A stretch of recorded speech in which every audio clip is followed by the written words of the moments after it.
I miss when Arkham City was able to provide me with something that it no longer can. Truly, I don't know if I'll ever be as excited about an unreleased game again as I was for this one. Or just so off the wall about everything that it contains when it does. We'll see with Dragon Age 4. I hope so, but bliss like that is a muscle that I get to work so rarely these days. I try, and I am apologetic to the 15-year-old version of me who played this game initially, who was part of that crowd who scoffed at Greg Miller at IGN, giving us a 9.5 instead of the 10 we all knew that it deserved, because bless my younger heart, I needed this game, but I also had no clue what the hell I was talking about. I want to stress that that's okay. I want to tell him to enjoy the feeling for as long as he can, the one which delights so easily, because in like 2 years he was going to learn what depression was. And I tell him, when you lose that feeling, I don't think it comes back. And when you start intellectualizing your entertainment, and when you start to drill down into anything, you're always going to find faults. It's what a tectonic plate is, no matter how divinely designed something is. Even the earth itself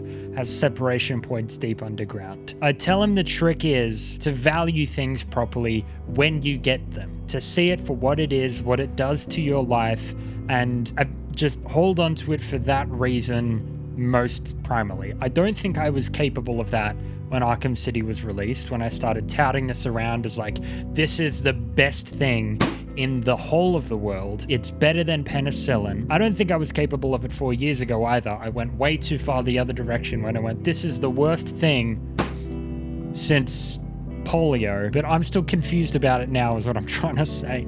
I've spent a lot of years with Arkham, just like many of you, I assume. I've played them tons of times and I've spoken about them a lot, probably too much. And I can tell you, however, for sure, over those years, and by putting my opinion on them into public, that I've lost something. I've lost the ability to play these games with the same abandoned joy or the same sense of real wonder that I used to have, wide-eyed and innocent. I'm always reminded, even when I play them, that I can't be connected to them in the same way I used to be. But I already know no video, no sentence, no word is ever gonna make me feel as pure, as whole, as incomprehensibly, deliriously happy I was when I first played Arkham City and knew nothing. I think I've felt so much more than I do now. Stepping back to Arkham City for this video for 20 minutes, I felt a shade of that return, and it actually really shook me. It really got to me. I would tell myself to be careful what you start paying attention to. It's important to start growing and learning and knowing why you react in the way that you do. And you need to find the balance between when you take something seriously and when you let yourself off the hook about it. I wouldn't tell him to submit to ignorance. I'd follow your journey. I'd just give him the heads up that ignorance is bliss. Curiosity costs you something. And the comfort that the lack of it provides can be, in itself, something to be occasionally cherished. As long as you know what you're picking, sometimes that's okay.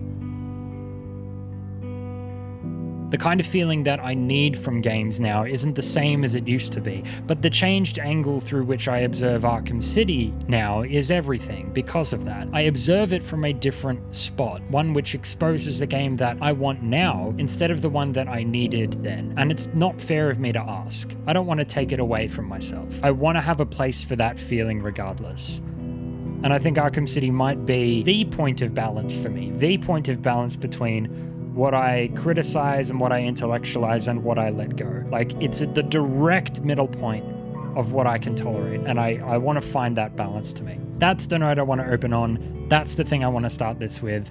A childlike innocence that Arkham City still taps into for me, that's very special and exceptionally rare, and it's something I didn't anticipate I would feel. But it turns out that writing about Arkham City is really difficult. I've had a hell of a time trying to figure out how to approach it. How do I meaningfully comment on how much I enjoy its design, how much fun I have playing it, and draw attention to how much I respect how powerfully focused it is, and how well it established this and the studio as like a powerhouse, whilst being really clear I think its story is a hunk of junk without crossing the line to say it's a bad game. Tell me honestly, how do I make everybody happy here? I know there's an optimal way to thread this needle. I don't dislike Arkham City. I don't think it's bad, but I know it's not good. I'm not going to be surprised when some people don't understand what that means. I don't try to be deliberately contrarian on my channel. That's the honest truth. I'm not saying things that are going to make people angry just for the fuck of it. If I was trying to rile people up on purpose, I reckon it'd be a lot more obvious.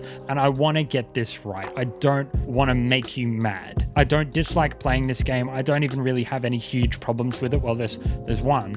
It's the misogyny. But I guess what I have more of a problem with is actually the conversation around this game, which is largely, I think, maybe I'm just saying what annoys me, I think miscategorized the game in a pretty outlandish fashion that I don't really understand. That status and that legacy and that legend surrounds and continues for this game until today, and I think I am annoyed by the legacy spoken about the game more than I have an issue with it necessarily. While at this point, it seems as though Arkham Origins might have a case for being the fan favorite, I'm really very aware that Arkham City is probably the most popular, the most critically successful of the series, with it being the only title of the four that I still regularly, like nearly everywhere I go where there's conversation about Arkham City, I still regularly observe Arkham City floating around the phrase, the greatest of all time. Did I play the same game as you? What Arkham City is that? Because I want to play that game. But I think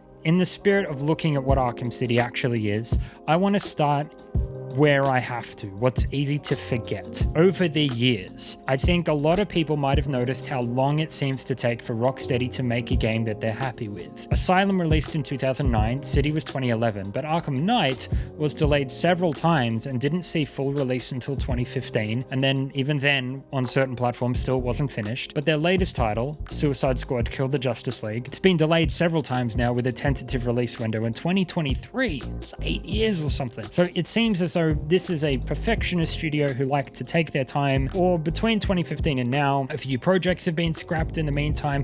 Arkham Knight's level of detail for a game of its day was well ahead of the competition, and I trust Rocksteady know what they're doing, but you know, there's a point where it doesn't take a studio of this renown and funding 8 years to make one game and it starts becoming managerial problems. But putting that aside, what I think might be good to keep in mind is that Arkham City was released just 2 years after Asylum. Something like that's the shortest window of time between releases that Rocksteady have ever had, with some of its concept work beginning 6 months before Asylum's full release, which itself was developed over 21 months reportedly. I don't have insider knowledge on this, it's difficult to find and read about, and I made a few factual errors about behind the scenes stuff in part 1, so I'm trying to do my diligence here, but I think I'm playing the only other game that Rocksteady, a highly technologically innovative studio, made in less than 3 years today. There is Arkham VR, which was about a year after Arkham Knight, uses a lot of its assets and such, but isn't a full game, only takes about an hour or so to get through, as more of a tech showcase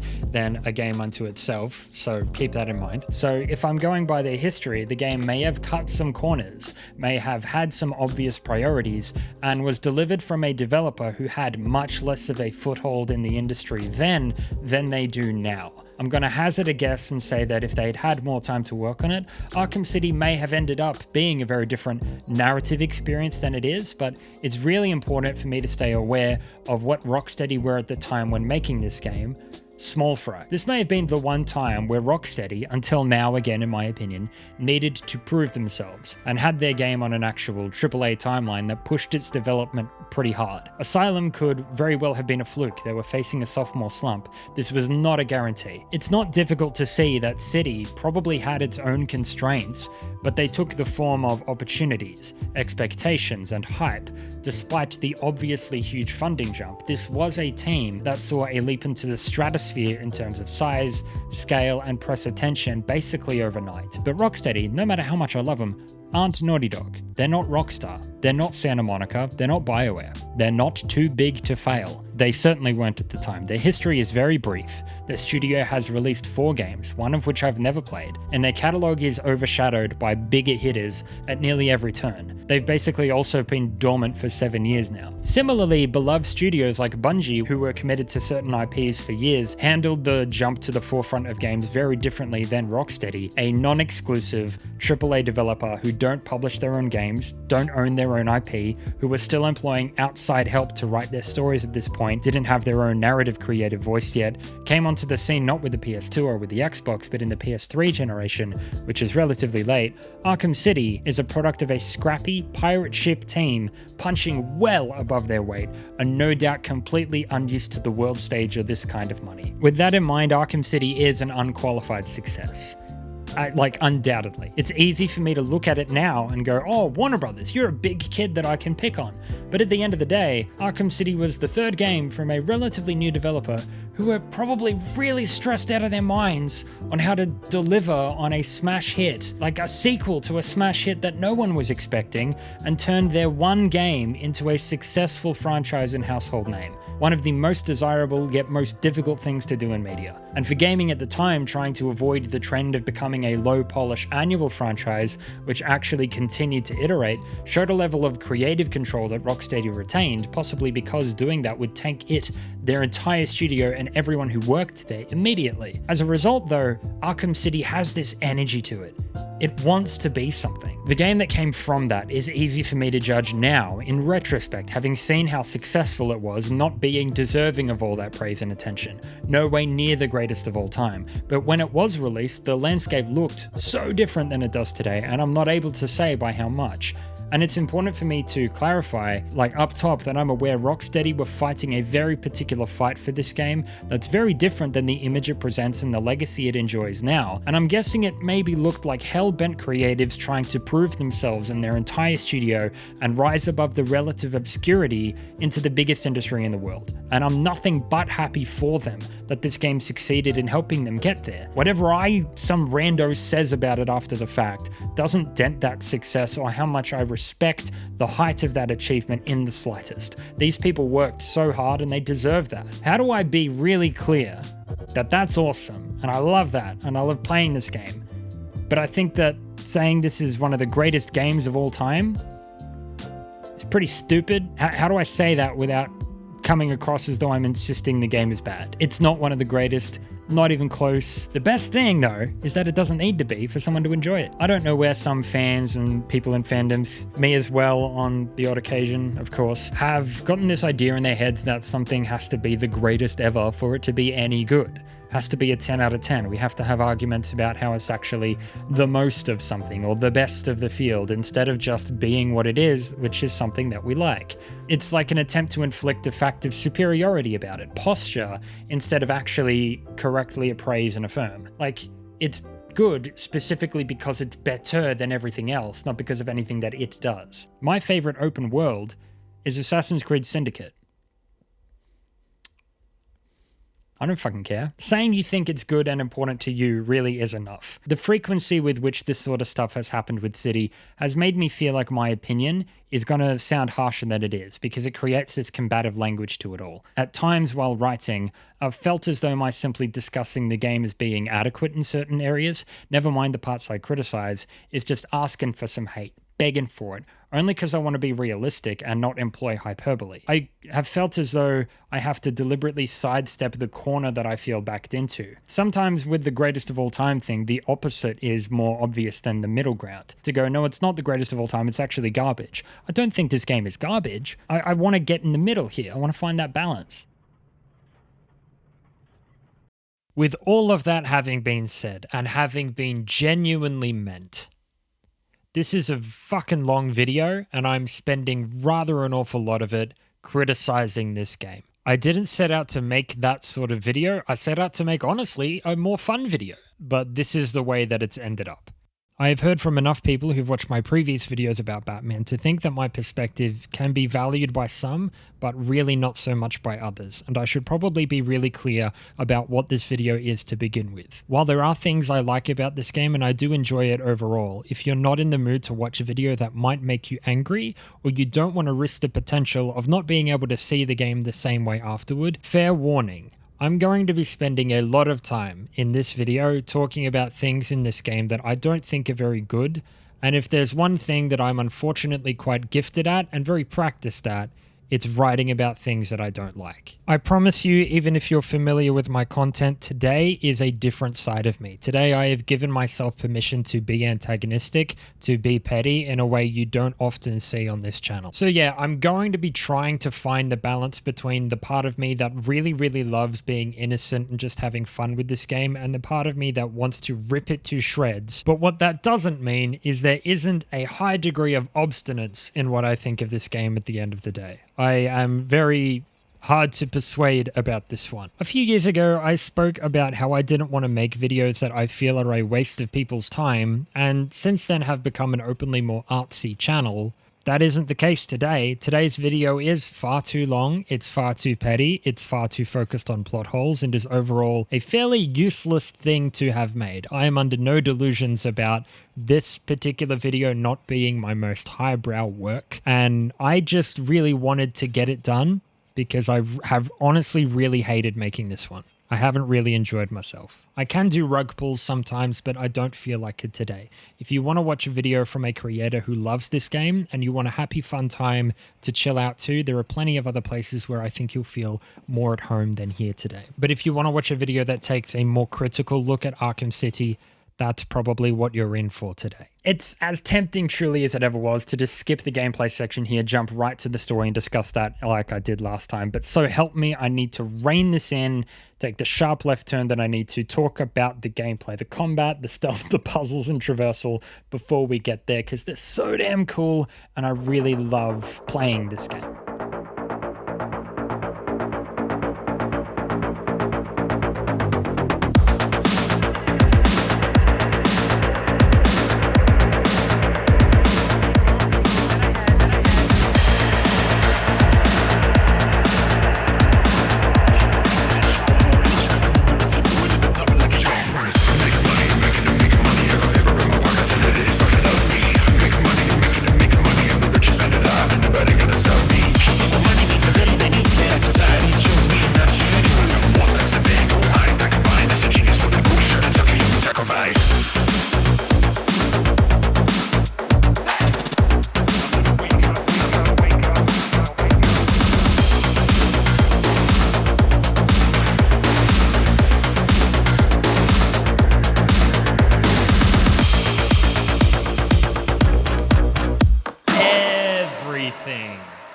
About the improvements to the combat system and its expansion, including the amount of ideas showcased in the concept challenge maps. Additional characters and gadgetry is what happens when a studio's design, animation, programming, sound, and visual teams are working at the top of their game. This is what happens when a studio is hungry, when they're energetic, and when they're funded properly. I've already laid out a fair bit of the groundwork for how the combat operates in part 1, so my gameplay assessment might be a bit more glancing this time around, but what's immediately apparent to me about City is that maybe because of its open world setting, there was kind of a need to transition more fluidly between the different styles of play and the different move sets and integrate them much more closely together in this world. Because, you know, you might have to suddenly go into stealth at the drop of a hat. You might just happen to be in combat and the game has to sort of give you the tools to be able to do anything wherever. Hence, like some of the division in the animation that seemed present in Asylum isn't here in City. The first 2 hits of a combo now have a greater reach to enemies, for example, allowing you to begin a more fluid combo pretty much right away, and the whole of his moveset just feels much more agile than it used to. Even something as simple as being able to perch on a ledge rather than only being able to vault over it makes a bigger difference than you might think when you start adding in all of those little changes that do something similar, like different mounting onto rooftops from a grapple, faster climbing and moving sideways on ledges, smoother leaping and evading, new uses for the line launcher, other gadgets within exploration as well as combat and stealth. Does a great job with those little changes of just making everything feel so much more consistent. The free flow combat no longer feels like it's a different character than the rest of the moving. It changes how the character feels to inhabit from the top down and leads to a much faster game on whole, which might not be to everybody's tastes, but for the sake of wholeness,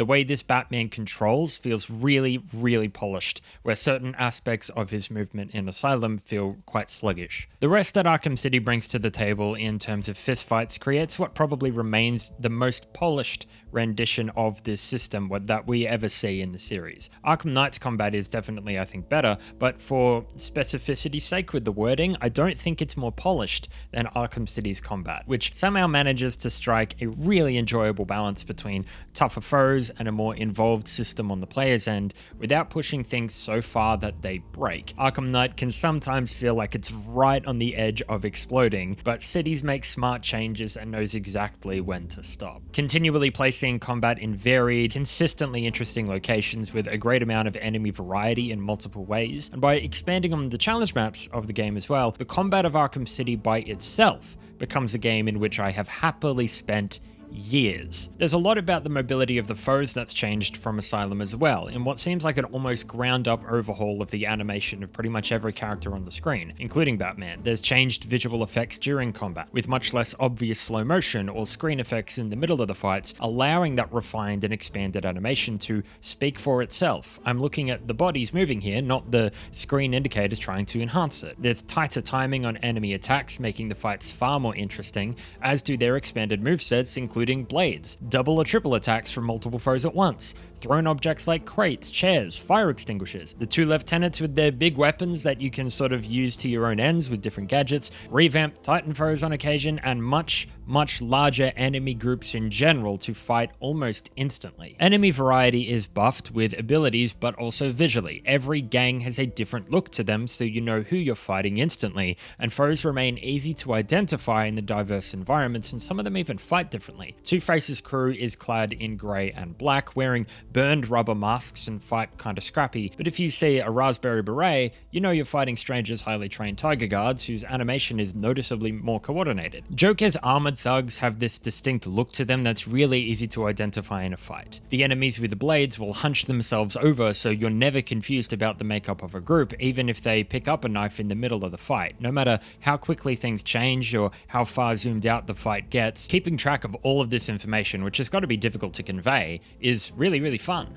There's armored enemies now, wearing body protection that Batman has to take extra steps to break through. There are the ninjas as well, who are faster, can't really get knocked down, they avoid your gadgets, they recover from hits more quickly, and are a bit harder to predict with their swings and swordplay, but they can also take less punishment before they go down. There's also the Riddler informants scattered throughout Arkham City, who can mark the locations of your trophies and riddles on your map if you interrogate them, but you have to get them alone before you can. So if you want to get that info, you have to make sure they're the last one standing. You don't want to take him down accidentally, which is this really, really ingenious little extra thing to add to combat out in the open world. In addition to your own new responses to the new enemy attacks, like blade dodge counters, double or triple counters, catching objects mid-air, Batman's own moveset has been expanded with new physical and gadgetry abilities. There's the slide, which when used environmentally can open grates instantly, bet some of you didn't know that one, or can open up a combo by tripping up two enemies instantly and just skipping the first two hits of a fight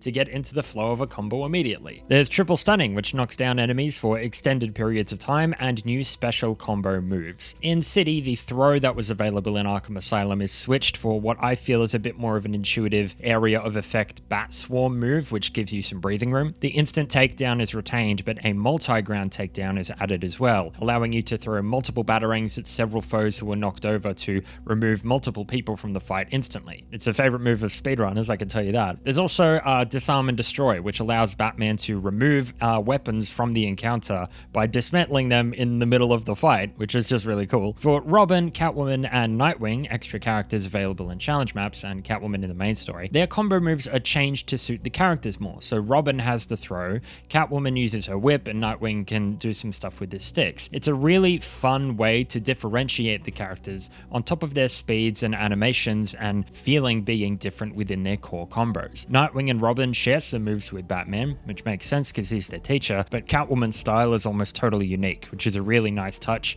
and she feels very different from the other fighters. Since enemies carry more tools, it's only fair that you can now too, and you can even plan out combat ahead of time with some different tools like your disruptor, freeze stuff, or perch on your line launcher, but you can also use your gadgets much more fluidly within the middle of combat thanks to some improved control schemes. You can zap a guy with your remote electrical charge just by hitting a trigger and circle. If he's wearing armor, he'll go pinwheeling into anyone behind him. It's also a quick way to take care of a stun stick enemy for a moment or two. There's the quick fire back claw, which can drag someone into a clothesline and slam, a much improved implementation of the back claw in combat over the Arkham Asylum version, although it can sometimes drag you into a bit of an unfair hit with the enemy's tracking sort of predicting where you were going to move, and I tend not to use the move for the sake of keeping my my combo going. There's the freeze grenade as well, especially useful in stealth to lock enemies in place or Riddler interrogation targets to make sure they're not going anywhere. There's the quick explosive gel, in my opinion, a little clunky in the middle of combat. You can do like an aerial and squirt some C4 on the ground and then detonate it again, but hitting the detonation part in the flow of a move has always sort of evaded me. I think having it on a timer like it is in Arkham Knight is a bit just works a bit better overall. Then there's the cream of the crop in terms of ability changes, and that's the beatdown. I think this move is the most important change between Asylum and City going forward. Nearly every combat boss uses this move quite centrally from here on out in the series, and it really helps focus a fight. And a lot of different enemy types are designed to specifically be taken down with this one move from City onward.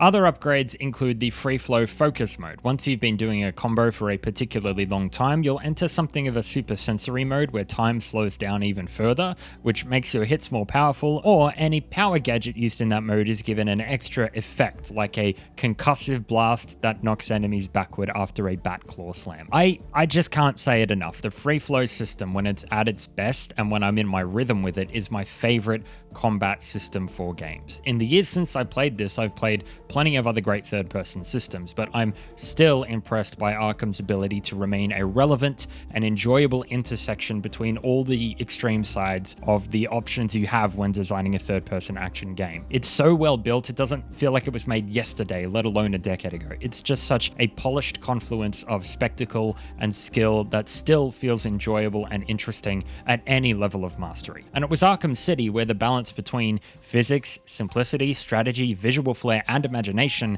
presented in Asylum was really improved, refined, and just increased to such a beautiful degree that when I'm in my flow with it, playing this system feels like watching seamless, choreographed dance routines, the likes of which even action films don't often compare to. The intricacy and the motion-based focus that it draws out of me leaves my mind's eye in like a continual single-shot sweeping camera spin for minutes after I put it away. It's so meditative. I love falling into that rhythm. I don't need anything else from this game, really. Stealth, traversal, I'll put away. The combat is the element of Arkham and of Arkham City that I continue to return to. I am just so happy that I still get to play this game just for the combat. Really, that's all I need. All I need. Talking about stealth. Yeah, I'm talking about stealth. Talking quiet this time, because I don't have as much to say about the stealth. Gah! I laid a lot of the groundwork for the stealth in part 1, and I think a lot of what applies in terms of shortcomings and a wearing off of the novelty of stealth and overuse of gargoyles and stuff applies to City. Sort of rears its head here a little, unfortunately. I think in general, the rooms that the stealth takes place in City are more interesting and varied visually. There's a lot more colors and styles, but even with the improved movesets and mobility and gadgetry making the ground floor gameplay marginally more appealing, and there are more like multi-storied levels here, a bit more verticality going on. I don't even think this is trying to be a tense game type anymore. It's just fun, and it's not paced anywhere near as well as Asylum was, largely thanks to a reuse of the environments a lot, much weaker motivations for stealth to take place in the first place, and the horror vibe of Asylum just feeling like the stealth fit a lot more naturally tonally. I don't think there's any stealth room in the whole game apart from Wonder Tower that isn't used more than once, and only in the case of the Mr. Freeze boss fight do I really think enough that was fresh was brought to the table to justify how often it seems to worm its way into what's going on here. Overall, it feels like there's less tension or motivated stealth within the world, because Batman consistently feels more powerful. You have the movesets of stealth available at any time, and you can engage in it at the drop of a hat, given that the moveset is so accessible now, even though there's no real reason to take down a bunch of folks with guns walking around the top of a locked building that there's nothing in. It's less separate from the main game type in a lot of ways, and is used for really brief encounters in the open world that, are there, and it helps the freedom of approach and stuff, but when walking into a dedicated stealth room, the feeling there is less potent. It feels the same as the outdoors. In particular, the enemy AI is still incredibly easy to predict and lead around the room. I'm not being challenged by the way that they group up anymore either, which they seem to be doing less than in Asylum. I really think enemy AI in stealth dedicated rooms needs to be a lot faster, needs to go to different parts of the room,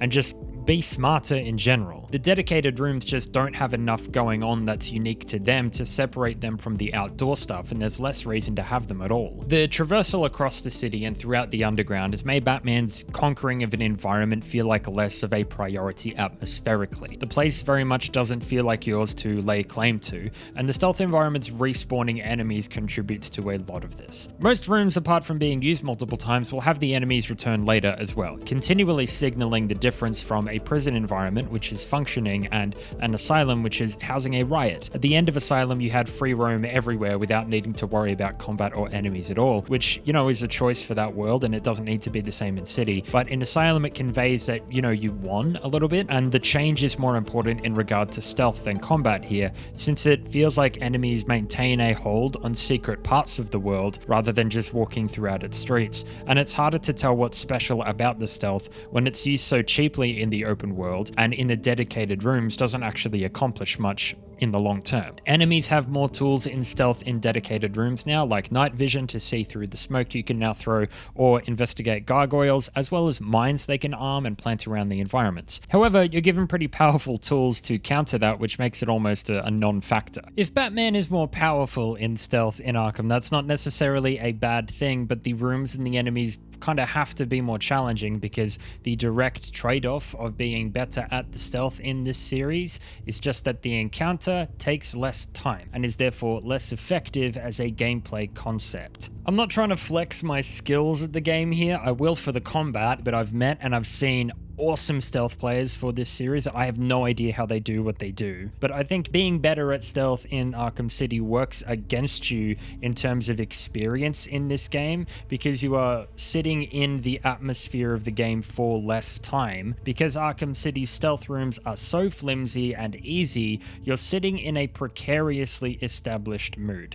something that doesn't hang around for very long at all, something uncontrolled and indeliberate, so it doesn't actually feel like the designers have much of an idea of what they want each individual stealth encounter to convey. In a way shown by contrasting City heavily with Asylum and Night Stealth, no stealth room in City, except maybe Wonder Tower, actually gets me thinking or feeling much of anything. They just don't feel like detailed sections of the game. Whereas when I go into the Stag airship stealth encounters, they're trying to get the cloudburst up, and I understand the speed that needs to be occurring there. Or when I go into the library of Arkham Asylum, I understand what that environment is trying to get across. But, in the GCPD, things are over in 45 seconds. I am completely just on autopilot. If I can clear out a room in 20 seconds flat without needing to really practice or do much of anything, the whole encounter can feel quite forgettable just because it goes by so quickly. And it really doesn't help that so many, like truly so many of the stealth encounters in City are used in what ends up not being main story moments. Time time and time again, you're diverted off the path of story to go rescue some folks or take down a signal jammer or accomplish something using the stealth that actually doesn't accomplish anything in a narrative sense. And it's not as though the game didn't set itself up for some awesome in-narrative stealth moments, y'all. There is an underground city populated by invisible ninjas who use smoke clouds just like you do, and there's no stealth environment with them in it, where you have to track down enemies who are hiding from you, who are using your hiding places, and you have to hide from them as well while they're attacking you from stealth. That's not in the game at all. So there's no stealth encounter with the ninjas, but there's like 9 of them where you're rescuing some useless policemen. Okay. You know, that does sound like fun when I put it like that, doesn't it? And in my opinion, that underwhelming feeling just pervades so much of the stealth of Arkham City. It's quick, and it's automatic, and it's uncompelling, and it doesn't feel like it matters to the story, that the whole game can feel much less defined by that element overall, compared to Asylum or Night or even Origins. It doesn't feel like it matters to the game to get this right. And for the record, the solution to any of the stealth problems I have with City are provided abundantly in Night, where instead of sitting on the fence with this speed element, the stealth in that game leans full bore into it, into the speed and brutality but more complicated rooms, and makes something out of a different style of stealth, instead of placing an overpowered character into undersized environments with a bunch of idiots and letting everything just whip by without much of what feels like design oversight into what I'm supposed to get out of each room. You could probably tell by my footage, but there's a couple of dominant strategies that are very easy to abuse in stealth that, in combination with the faster speed of Batman here, are rarely non-options. I'm just gonna do all of these things in my playthrough all the time because they get the job done, and the atmosphere of the stealth rooms isn't successfully pulling me in. I'm not engaged with the idea of being sneaky. I'm finding ways to do this quickly and get it out of my way so that I can move on. Maybe I'm just impatient and have been trying to make this video for a year, but that feels like a mindset that City equips and kind of rewards instead of punishing. Ideally, being hasty in stealth is going to get you killed, but if you want a fast stealth game, you can still do that. You just need to make the rooms bigger and more interesting and have more people to take down. The challenge maps often contain more enemies per map than the main story, so it doesn't feel as short there. And in the campaign modes, you can impose certain challenges on yourself or play playlists of maps all in a row to mix things up while attempting to get certain badges from specific takedowns in the shortest time possible. So the maps actually kind of encourage you to do specific things to get out of the comfort zone of dominant strategy with these badges, just like the new enemy types in combat force you to do different things than just mashing. That doesn't translate out to the open world, where you can sneak up on enemies who all behave the same and move around the same and get alone in the corner all the same, without the game seeming to incentivize the need to tackle rooms in different ways from each other. There are mines, there are detective vision jammers, there are people with night vision, but the enemies who carry those things are still all the same. The challenge is feeble, and by this point I just steamrolled the stealth rooms without even bothering to pretend like I'm engaged because I just want to get it done. I do feel playing stealth as Catwoman is consistently a great deal of fun and highlights how overpowered Batman feels in the stealth, thanks to her feeling much more fragile and having far fewer gadgets at her disposal. That isn't to say the stealth isn't fun, it definitely is, but it feels like the approach would serve it well in isolation of its place within the larger experience. It being in an open world and stealth just being sprayed over everything cheapens it. It gives the dedicated rooms less power because they feel, again, exactly the same as the outdoors. Much like with the combat, carving the stealth out and enjoying it on its own terms as a solo game in the challenge maps without relation to anything else is extremely fun, and there's almost more of a point to playing the challenge maps for it than the actual main story, since you'll have more characters within the maps, which means the stealth becomes more interesting and challenging if it kind of completely does away with needing to explain itself, since the world can't really house it properly. In this instance, the dedicated stealth rooms themselves feel hamstrung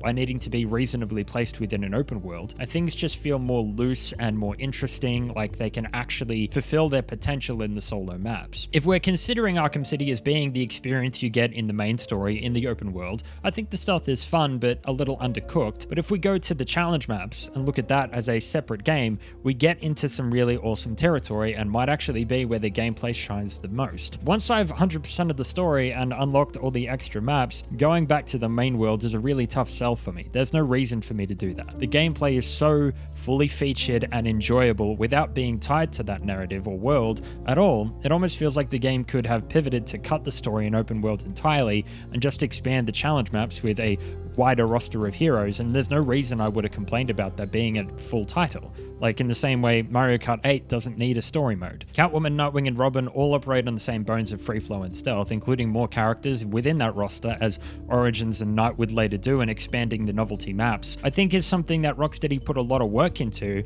like enough work into, to make it sort of feel like their attention is a little split, or that they can fulfill their gameplay potential more when they're not being told to keep it within a story. You can go to Wayne Manor, you can go to the Batcave, you can just play the cool game in different locations for no reason and have a great time when the story doesn't need to explain it to you. Sure, the story mode is great, but making this idea the main focus and increasing the scope of it to have a legit full-on DC roster wouldn't be a stupid idea.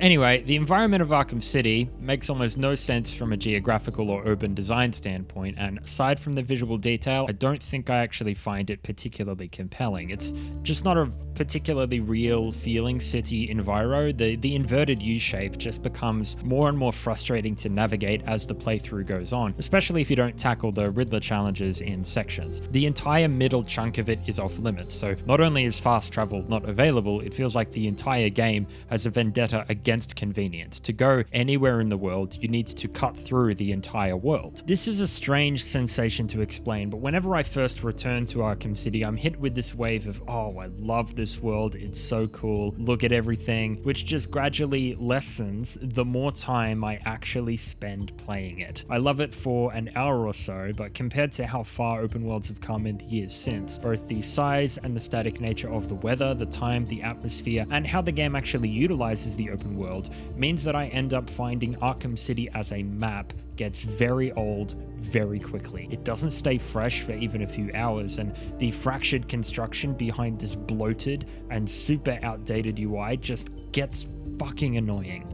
It's a unique open world design, with the steel mill corner in particular really holding up. The giant smoke clouds clashing with this post-mortem carnival revival aesthetic is really great combination, and the traversal updates to Batman's gliding make it tolerable, but it's definitely not one of my favorite open worlds anymore. The backdrop of the city beyond the walls can lend this sense of hugeness to the atmosphere, but inside the walls feels claustrophobic and messy and not particularly real, to the point where gliding above it gives me a great memory of the skyline, but the ground level feels almost entirely irrelevant and underutilized. Like, maybe that's the point, it's supposed to feel claustrophobic or whatever, but it doesn't mean I like it or think that it stands up to semi-open, semi-linear world designs from more recent titles like Arkham Knights or even an immersive sim like Prey. You know, the change in atmosphere between Asylum and City is much easier for me to appreciate now. Asylum's world and vibe feels a lot stronger and more cohesive throughout,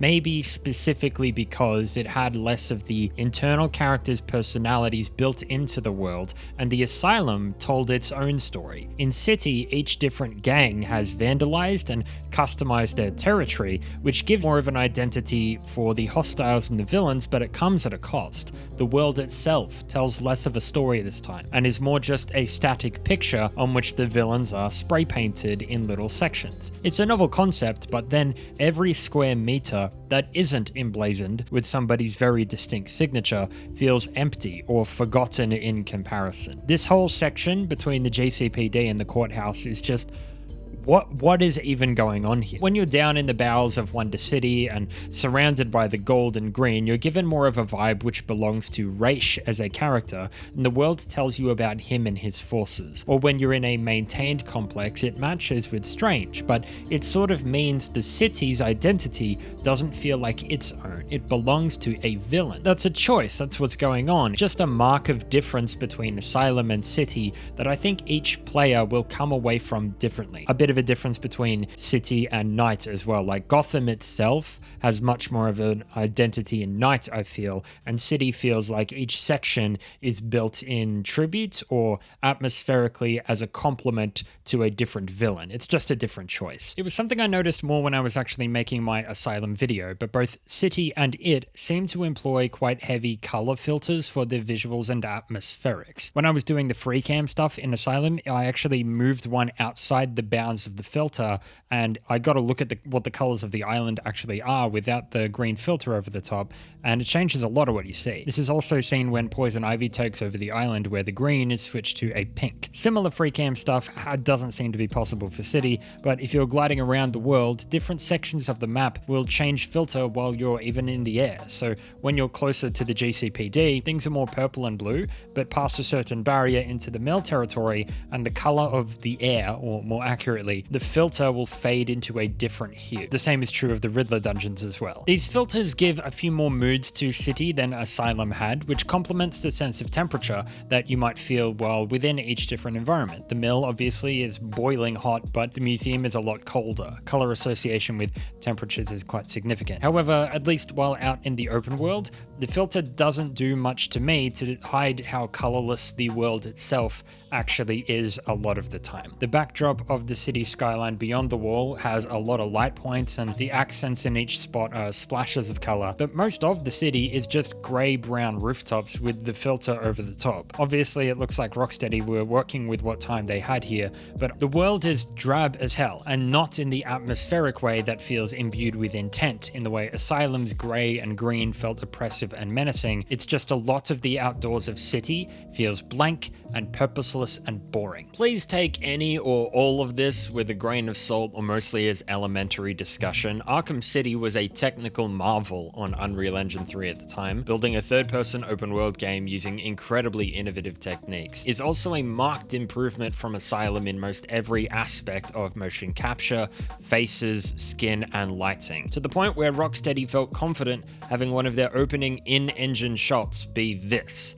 Doing a close-up with reflections and lip flaps like this is a huge visual statement, and that boldness is a trait that I admire Arkham City for. The inverted U-shape and the appearance of the walls within City, and likely much of its construction or shape generally, plays with your sightlines for technical reasons. If there's a massive wall separating one half of the map from the other, you only need to load in as much of the world as the player could see at any given time. A pretty important consideration for a game where you're gliding through the air a lot of the time and have direct sight on a lot of different assets at once. So having a wall in the way, cutting off 2/3 of the map from your sightline, and having most every building be a reshuffle of the same textures and assets meant that the game could run more smoothly, and is why the game is able to load in on a PS3 at all, even if I do remember texture pop-in being somewhat common on release. So again, take it mostly as elementary. For a game made 12 years ago, it remains some detailed, bold, neon-splattered garbage fire of a world that certainly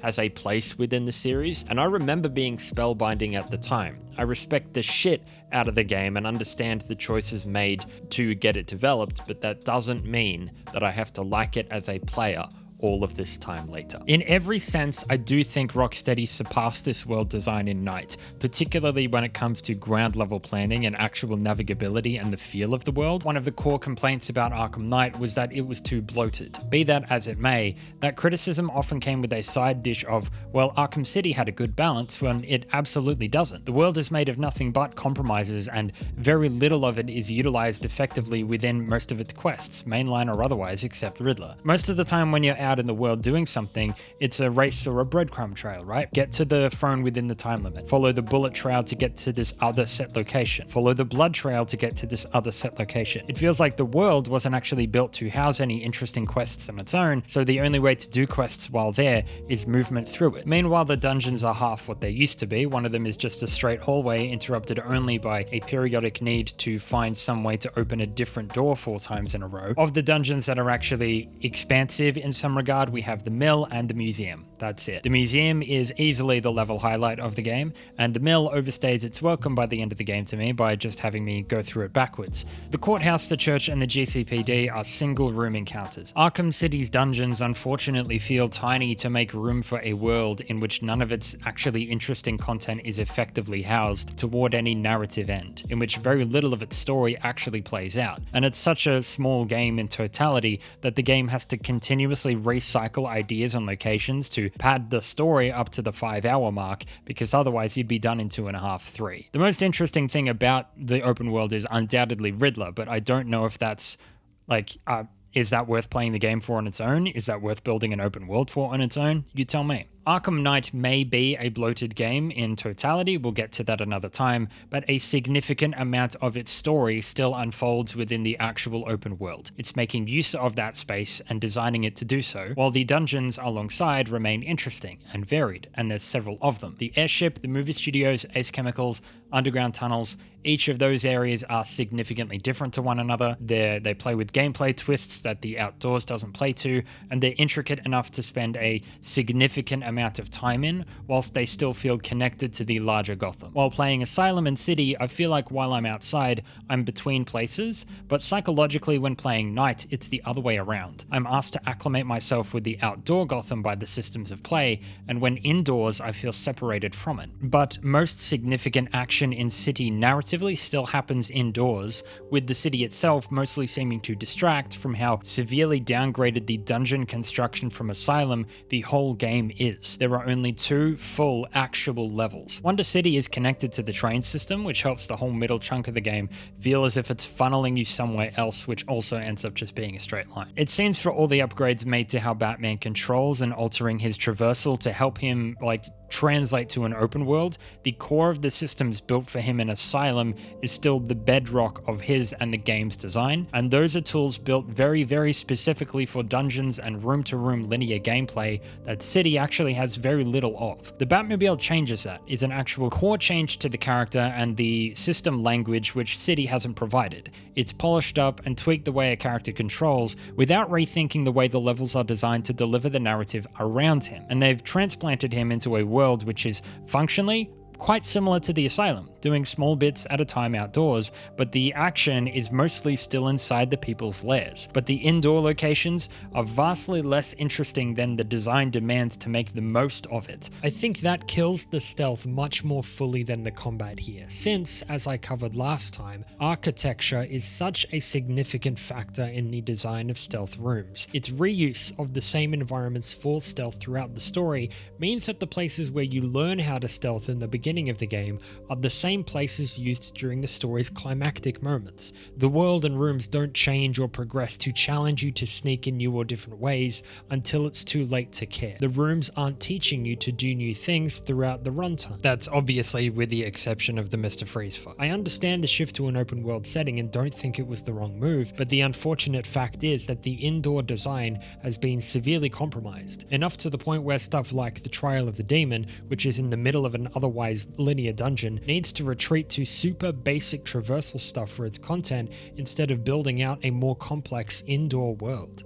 There are side quests chasing down other villains. While most of them are pretty fucking stupid, they provide more of a reason to stick around in the world, with the 2 highlights being the layered Mr. Zsasz side mission and the extremely upgraded Riddler. He's taken hostages this time, and there are multitudes of challenges for you to defeat in order to catch him out in the world, but also in unique puzzle rooms hidden within the prison. The Zsasz mission is a similar thing too, starting at random phones, and then you have to race across the city to find another one, trace his phone call throughout different bounce points while listening to him tell you this really gripping story of his first kill. So unlike when you follow some bullet or blood trails for Deadshot or Hush, or just see Azrael fucking about somewhere, there's actually something interesting going on here and more than one idea that's actually engaging and there for you to interact with over a long period of time. The fascination and uniqueness of the Zsasz mission in particular makes it, to me, probably the strongest of the game aside from Riddler, and while the rest of the side missions are really really limp and brief. This one remains a little magic. It helps the world feel more alive because the resolution will evade you for quite a long time. It lets a writer and a performer loose within the setting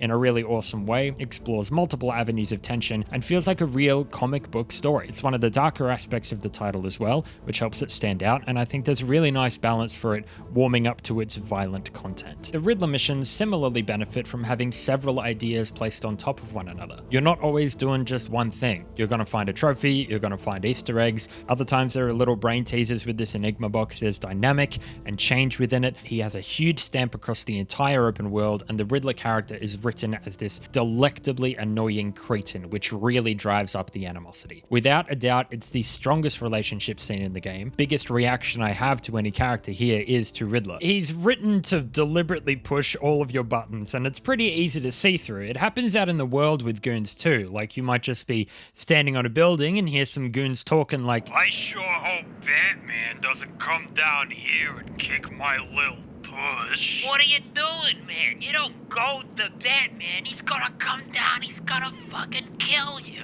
Nah, Batman's weak. You take one look at my round, shiny little hiney and run the other direction. Get real. You're telling me that if he appeared in this alley, this really dark, scary alley right behind us right now, you wouldn't get scared or nothing? Oh yeah, like that's gonna happen. I've played so much Clue in my life, but I've never heard a suggestion that unlikely. and you know, the same thing's going on with Riddler. He's all like, I'm smarter than you, and you must be cheating, and look at my hat. My hat is glorious. and then you punch him in the face and it's great. You know, that's what they're doing. It's you love to hate him. It uses spite as an incredibly effective motivator for fighting him, whereas for some of the other villains, I really couldn't care less about what the hell Deadshot's doing. I just don't care. There's also room in the Riddler mission, given his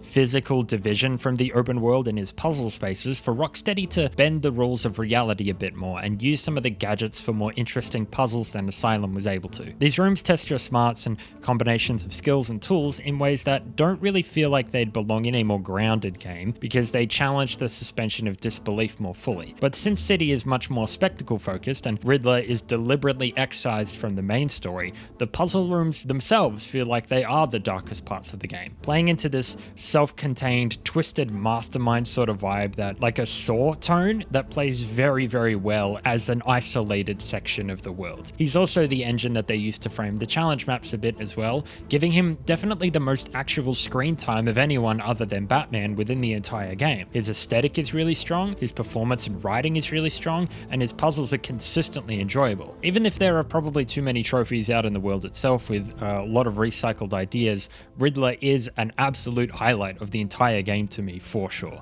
But these areas of the Riddler world and the world in general, in terms of the colors and stuff like I was mentioning, keeps the game visually interesting across the entire playthrough, especially in like novelty segments, which I think was potentially a fair bit of the focus here. And as it is, the gameplay overall, I think it's tempting to say that the complaints that I have with Arkham City's gameplay are shadows compared to what it gets right. And while I only half believe that today, that's probably brought on by hindsight and the continuing thirst for more of these games. In terms of functionality, I would liken the jump between Arkham Asylum to Arkham City somewhere in the realm of Ratchet 1 to Ratchet 2. Everything just clicks better, it fits better. This is the feeling of Arkham that I really, really fell in love with, but those advancements can be very easy to take for granted, and it's very easy to lose track of what you miss out on because of that. A heavier atmosphere, a more potent feeling to the world. These things that the heaviness brings to the game, you inherently lose when you start speeding things up. Even if it feels better, you do lose things along the way that carried a lot of what gave those gameplay ideas weight and interest to begin with. I think I'm also spitballing about what might have made the game more entertaining and cohesive as a narrative experience with its gameplay and world, a factor that I'm definitely going to return to later on, and I'm not necessarily criticizing things that stick out as being done badly. While playing, the game is a rip-roaring good time. In terms of actual play, play, there's very little that I would change. The issues that I have with the Predator and the world in particular have nothing to do with what the player is asked to do, it's what I'm reacting to. In some places, the game isn't doing much to push against the tools that it gives you, at least I don't think hard enough. In terms of functionality, the game has aged like fine wine. It doesn't feel like it was built yesterday, let alone a decade ago. It's obscene how well this plays today. Particularly in the Predator, Batman's been upgraded an enormous amount, and that's extremely enjoyable, but there's been a relatively insubstantial amount of imagination redoubled into the enemies or arenas in the same way that the combat does so well. But it indicates to me how the gameplay of City is really awesome and a lot of fun, but is placed, I think, somewhat haphazardly into a world and a story which just doesn't know how to make the best of it, which is probably a byproduct of the relative speed with which this game was developed as much as anything else. And that's probably why I find the challenge maps so compelling here, because the gameplay is the strongest part of this game, and there's a way that I can freely enjoy what's amazing about this title without going anywhere near what's not. And that's an opportunity I've taken full advantage of for several years. You're telling me there's a pretty much flawless part of the game? Yeah, give me that 100% of the time. I'm able to avoid almost all complaints I have about this game by just doing the challenge maps. I love playing this game, and I'm gonna go there nearly every single time I turn this game on. Yeah, I suppose that means we're about ready for the story discussion, but I just want to get some last minute little criticisms out of the way before we go. For every addition and improvement there are to things like movement and combat, there are annoying, fucking shitty little things that I hate. And toward the end of recording this game and just dragging my lifeless carcass over to my desk to play it one more gosh darn time, that really just, there are so many things about this game that really just drive me up the wall. The city construction being so claustrophobic and having so many useless things manipulating your flight path that the grapnel boost will probably just shoot you off in a different direction than the one you wanted to go in. No, I didn't want to go north, I wanted to go southeast. Fly me the way I was pointing, thank you. Next up, let me quickly address the menus, the UI, and the HUD. I hate this HUD so fucking much. There is so much garish, clunky, useless shit on my screen all the time. Get the level up thing off my screen immediately. I have no time for you. A distance meter trying to lead me to a destination that doesn't just exist in my detective vision where it should be, but is on my screen at all times even if I'm not pursuing that quest. Yeah, great. Good thinking. Combat tutorial indicators for new enemy types that only get off the screen after I successfully input them 3 times when it's not teaching me a move I haven't already got access to, when it's not teaching me anything that wasn't in the previous game, when I know how to deal with the enemy type because I've been playing the game since 2 days before it released, thanks Street Date, and there are only 25 minutes left of the game. Why are we introducing new enemy types when there is only exactly 1 more combat encounter in the game after this? And why are there combat tutorial button indicators on my screen in the first place? I didn't ask for them, I don't need them, get them off my screen. I maybe hate this UI and these menu designs in this HUD more than any other games. Truly, it's like playing a game I need to install AdBlock for. Nothing functional is being displayed, nothing helpful. I need exactly none of these pieces of information to play the game correctly, and yet all of them are here and they all look terrible. Every single AAA game needs a menu where you can turn off parts of the HUD. Every single one, and this shit is why, God, I hate it. Even more general criticisms, the narrative design not knowing how to deliver exposition or information in any way except for everyone just stopping what they're doing and talking. Batman puts his hand up to his ear for 3 minutes. Hugo Strange talks at you about nothing for 3 minutes while you stand fully still. Batman standing fully still while Penguin talks at him for 3 minutes. Design the level, design the characters, design the scenes with physicality. I got so tired of just watching Batman stand still when he could literally just walk over to the desk where Freeze is working and grab the cure immediately. There is no reason for him to be standing still on the other side of the room while this is happening. The scene blocking is less than lifeless, less than interesting, and playing this game for this video so many times was exhausting. I got so bored watching this crap. That's my lightning round over. Let's get into the story now, I guess.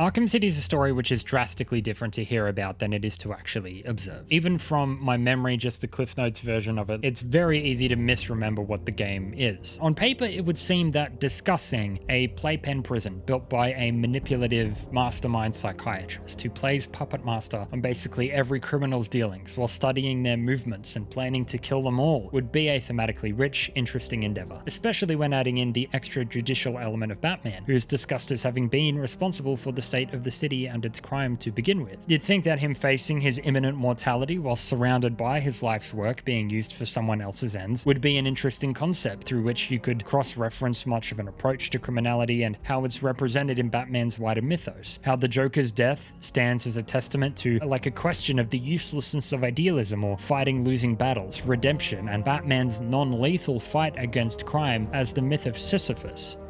But that's on paper. But in the actual game, well, first it might be helpful for me to explain a really huge difference between Arkham City and Arkham Asylum. Now, I've already spoken about Asylum in a part 1 of this series called Arkham Asylum is Over, which for those of you who haven't seen it, was largely concerned with topics relating to mental health and mental health institutions, seeing as how Arkham Asylum is a game which takes place entirely in one, is very concerned with that subject, and is named after one. Go watch the video if you haven't already. It's much better than this one. And a lot of the responses to that video have been really wonderful, furthering or discussing the topics that I covered in really interesting ways that I hadn't thought of. But there's also been a somewhat common response telling me that I was taking the game way too seriously. Well, the video is 3 hours, 24 minutes, and 29 seconds long, so I would have thought that was obvious. But here's the rub. If you're the kind of person who sits down to watch or listen to a 3 hour, 24 minute, and 29 second video about a 13-year-old game, I don't think you and I are actually in different nautical vessels at all. Now, I don't want to get caught down, wasting my time defending a video I'm very proud of, expressing a point of view I believe is pretty important, but I do want to highlight something about why that video turned out the way it did, and what makes approaching Asylum very different from approaching Arkham City, because I kept getting told that I was taking the game too seriously, and beyond the obvious, that point of view actually took me by surprise, because it's full of shit. Arkham Asylum is not a game which treats its subject matter as superfluous. It's not Crash Team Racing, where the blue mad kangaroo talks in laughter, wears a straitjacket, hops crates of TNT at you while you race him in an aquarium filled with dinosaur bones in a little car. It's a photorealistic, historically informed approximation of institutions which actually existed and persist in the real world. It meets that with a horror tone. Actual legit therapy sessions are collectibles, for goodness sake. It's a game which, intentionally or not, is the most visible example of a AAA game dealing with topics of mental health treatment as a central disc for its world, story, narrative, and setting, and it does not do that with a light-hearted touch. So on one hand, I hear that Rocksteady were probably not trying to make a game which commented on mental health at all, and this was just a setting which synergized with the comics, but I also don't give a shit. They based their game in a mental hospital and they played it pretty straight. They're gonna get the meat with the potatoes and they're gonna finish their fucking meal. I'm saying Arkham Asylum takes itself very seriously. Furthermore, Asylum is also taken very seriously by a great many people all over the world, just in an apparently more acceptable way, because you can't go, just like with City, 2 stops on the old Arkham train without the word masterpiece being dropped. I've heard for over a decade at this point about how Arkham Asylum changed people's lives, changed the gaming industry, and how it remains as one of the best to ever do it. That was the point that I opened the video on. In case you missed it, that's what the fucking title is about. If a game with a rap sheet like that, with a legacy like that, isn't worth taking the time to take seriously, then what the hell are any of us doing here? We're all just wasting our goddamn time. But then, when I dropped my video, I almost didn't hear the end of the cries of "it's not that deep," and the game literally doesn't matter, and it's just a bit of fun. No, I'm sorry, I don't accept that. You don't get both. It is far too late for that. The most visible example of ableism in modern video games isn't getting away from me on an "I didn't mean it." If someone truthfully, honestly plays the game and thinks that it's trying to be a piece of afternoon fun, I worry that they don't know what tone is. When Amadeus Arkham built this fine institution, few would have believed it could be the premier psychiatric evaluation and rehabilitation center it has become. Everyone knows the stories of the various so-called supercriminals who've been treated here, but that is only half the story. Our low security wings offer normal but troubled individuals a safe haven for recovery.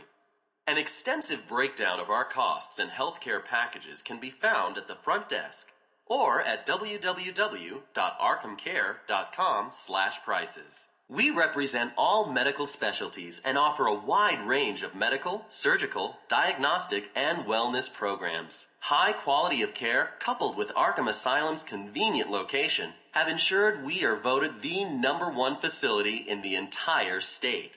Help me! Please, somebody help me! Come any closer, and I'll paint the room crimson with her blood. Ah! Ah! Ah!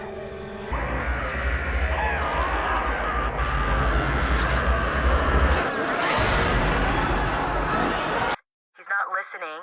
Let's see. Random threats to her family, a couple of bad jokes, a picture of a dead baby, and a threat. Every doctor that has ever interviewed you claims a different type of psychosis. Everything from multiple personality disorders to, well, the list is endless. I do my best. His pleas, as I beat him to death.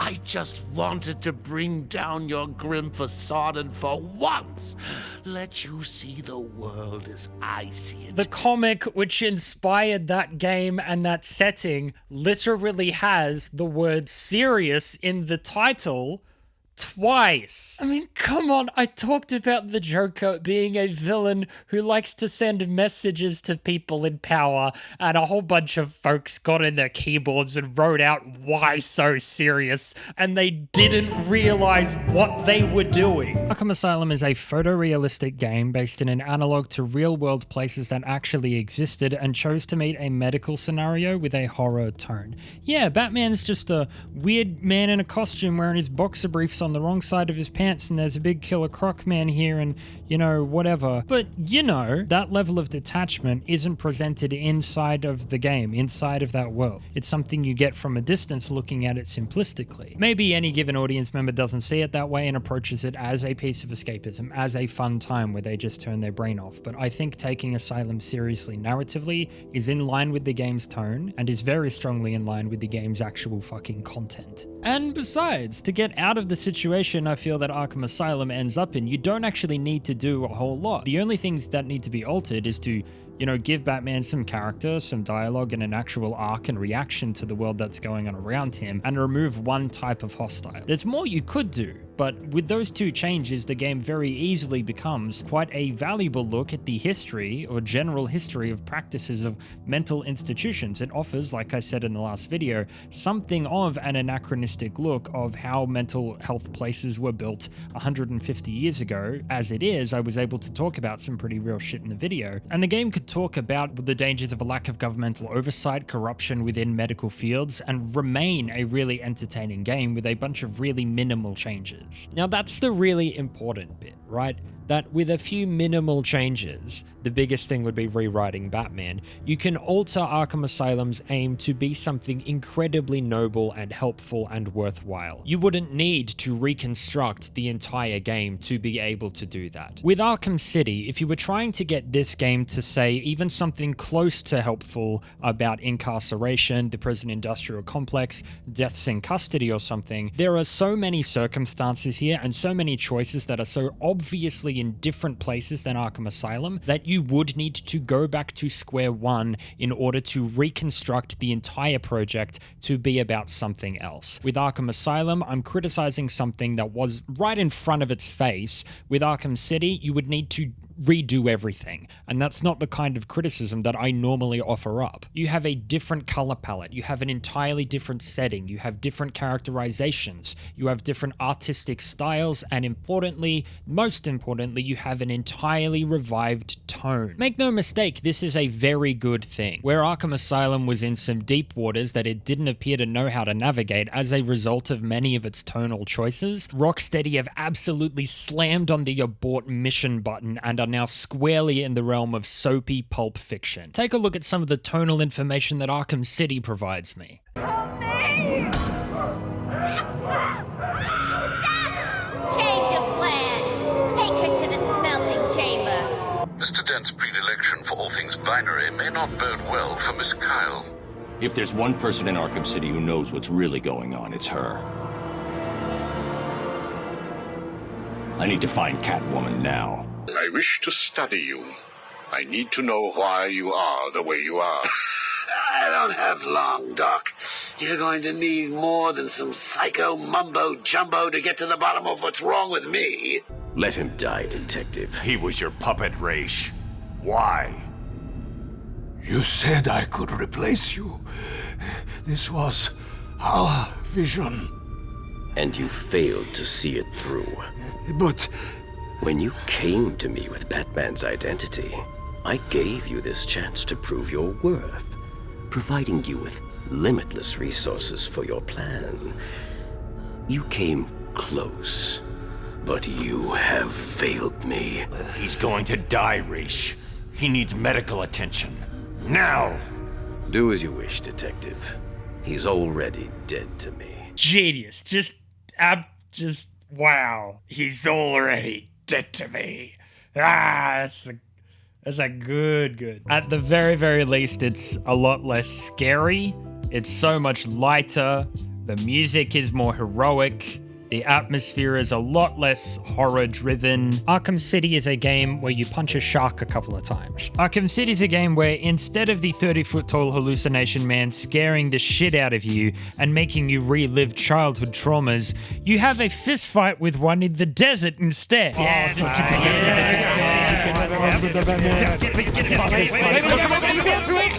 Yeah! Fucking sick! Beat up a guy in a fridge. The final boss is my real-life arch-enemy, Custard! The laser from the sniper rifle that Joker is using is a little smiley face. Someone was paid money to make a decal of that. I wonder who Robin's favorite Ninja Turtle is. But it's also a game where somebody said this. You should have watered them. You said you would water them. Now there's only one left, and Strange has it, sealed in his vault. It's a game with this cutscene in it. Overruled. Okay, so that's the first pun. There's an actual literal pit of acid. I vote for a stay of execution. That's the second pun, and the ropes just disappear. Two guns, bitch. Stupid, pull a gun out of nowhere. Ropes suddenly appear on Two-Face's hands. And I thought it was cats who have 9 lives. And a third pun within 20 seconds. How's it hanging, Harv? Arkham City is a game where someone wrote down this line. It looks like a sword fits here.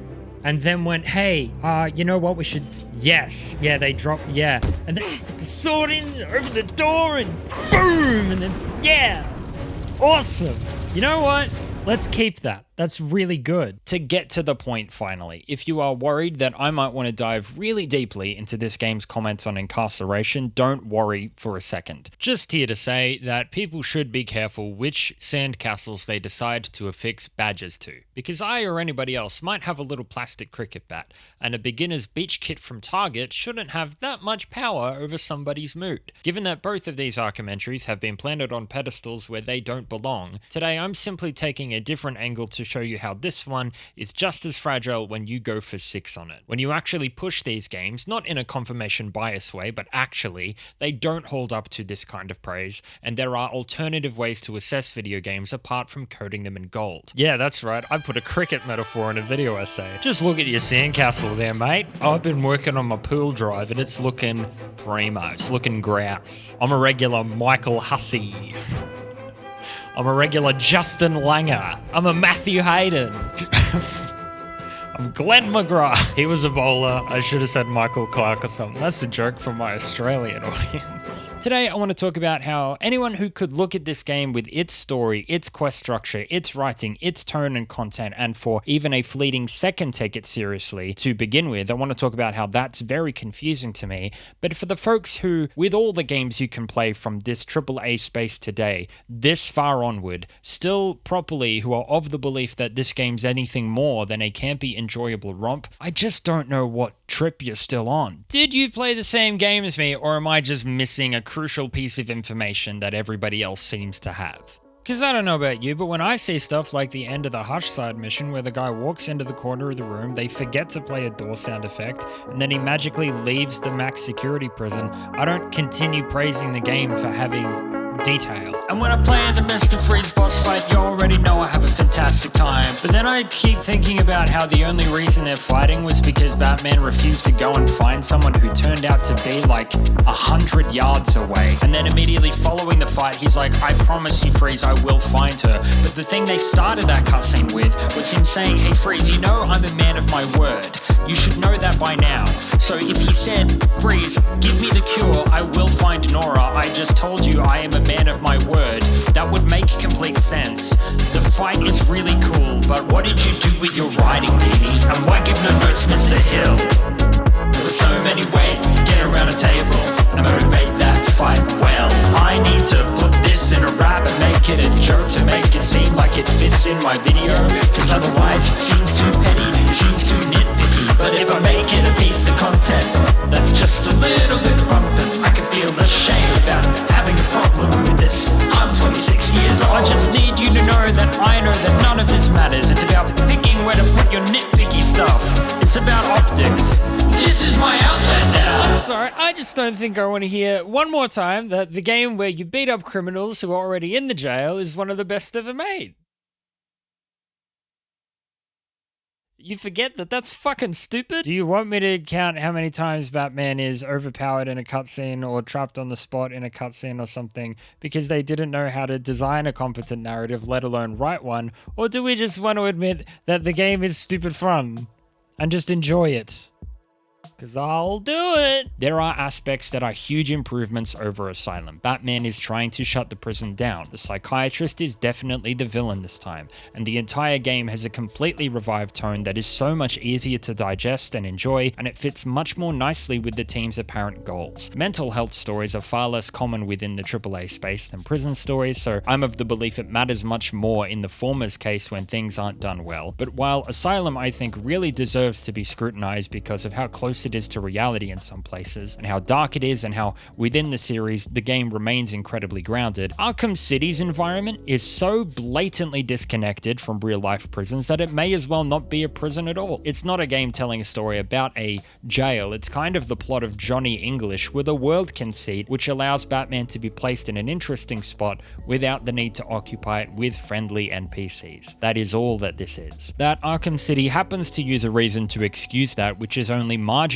less contrived than how Origins and Night both achieve the same ends, doesn't mean it's somehow more worth talking about. This isn't a prison at all. So again, that's a big improvement over Asylum, but that means we're now on a base level instead of being 30 feet underground. Arkham City is still very stupid. Arkham City is a campy, bullshit, absurd piece of nonsense that stands up to no kind of scrutiny, and the idea that it has anything remotely interesting to say or interrogate is such a misrepresentation of it that it becomes unkind. In my opinion, the legendary status inflicted onto this game and the seemingly insurmountable demand lobbed at any critic to see this hilarious waste of time as some kind of behemoth actually disrupts the best experience you could have playing it, which is to let go and be enormously entertained. Arkham City is a very, very entertaining game. It's some of the most fun I might have ever had playing a game, hand to God. But I see so many choices here that are about prioritizing the spectacle, prioritizing the fun and the tension, and that is all great. But not all of it is intentional. I love this hallway. It's so funny, but for Pete's sake, it's not a game that asks you to take it seriously, and I don't know why so many people have. If the game interacted with the NPC clone criminals at any point, if the larger Gotham or Bruce Wayne's life was expanded on at all,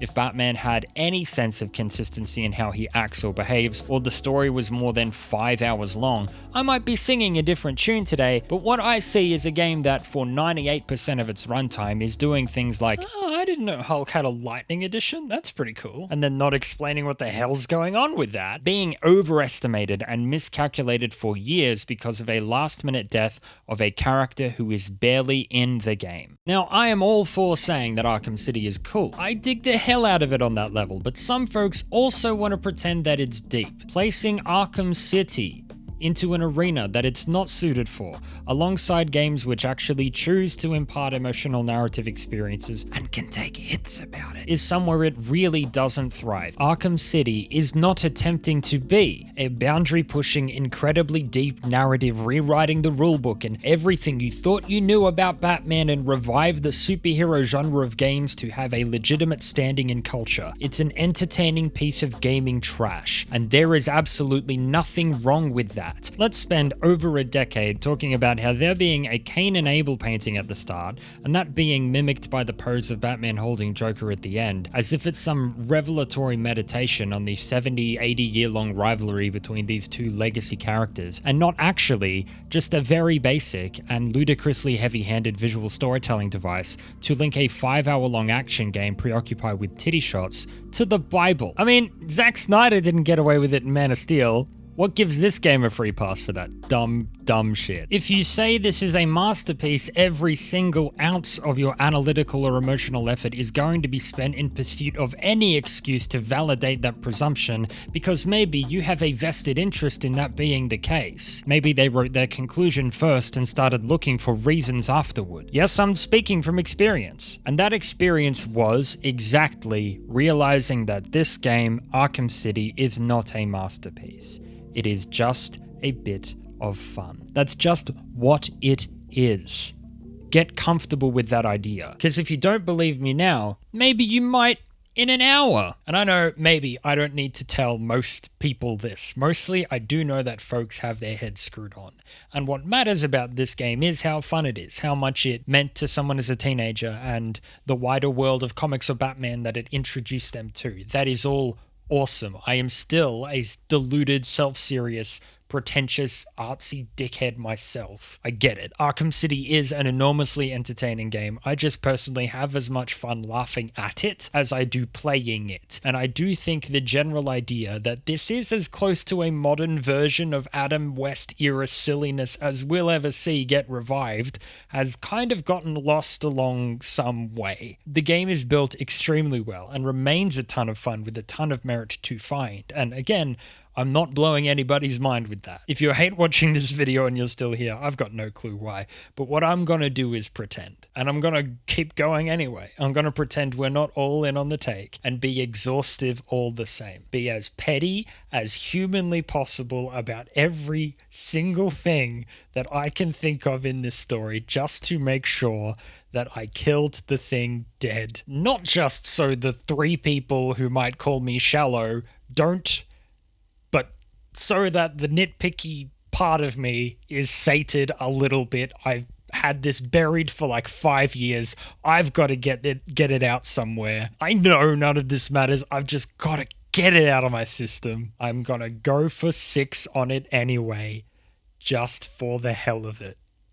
So if you don't believe me now, maybe you might in an hour. Oh God.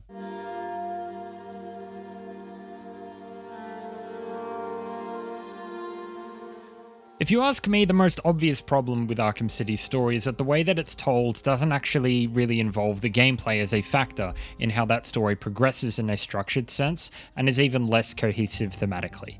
The tools of engagement aren't utilized to tell the story at all, or even really considered by the story. Even if the hook is kind of cool with the poison stuff and we overlook those issues with the setting, even when I play through the game, I'm kind of not included in what the story is actually about or is trying to do. I'm railroaded into something that the mechanics directly conflict with at pretty much every opportunity. Arkham City is functionally impeccable. The story separate from that is dealing with some really great material. The way they overlap is bamboozling and ineffective to me in clear, obvious ways, and the execution is what changes what could have been an immense story in Arkham City into the really pulpy Saturday morning cartoon it kind of is. I'm not really asking for a choice-consequence narrative out of this necessarily, and I can absolutely enjoy what's here, but as I ask for any game that wants to be emotionally involving, I'm asking for a narrative that reflects the systems, or systems which reflect the narrative. Take a look at what the environments are, what the mechanics are, and the characters the team has decided to put into the game. Take all that stuff and turn it into something great. Inflicting an awesome narrative onto tools of engagement entirely unsuited to convey it is rookie.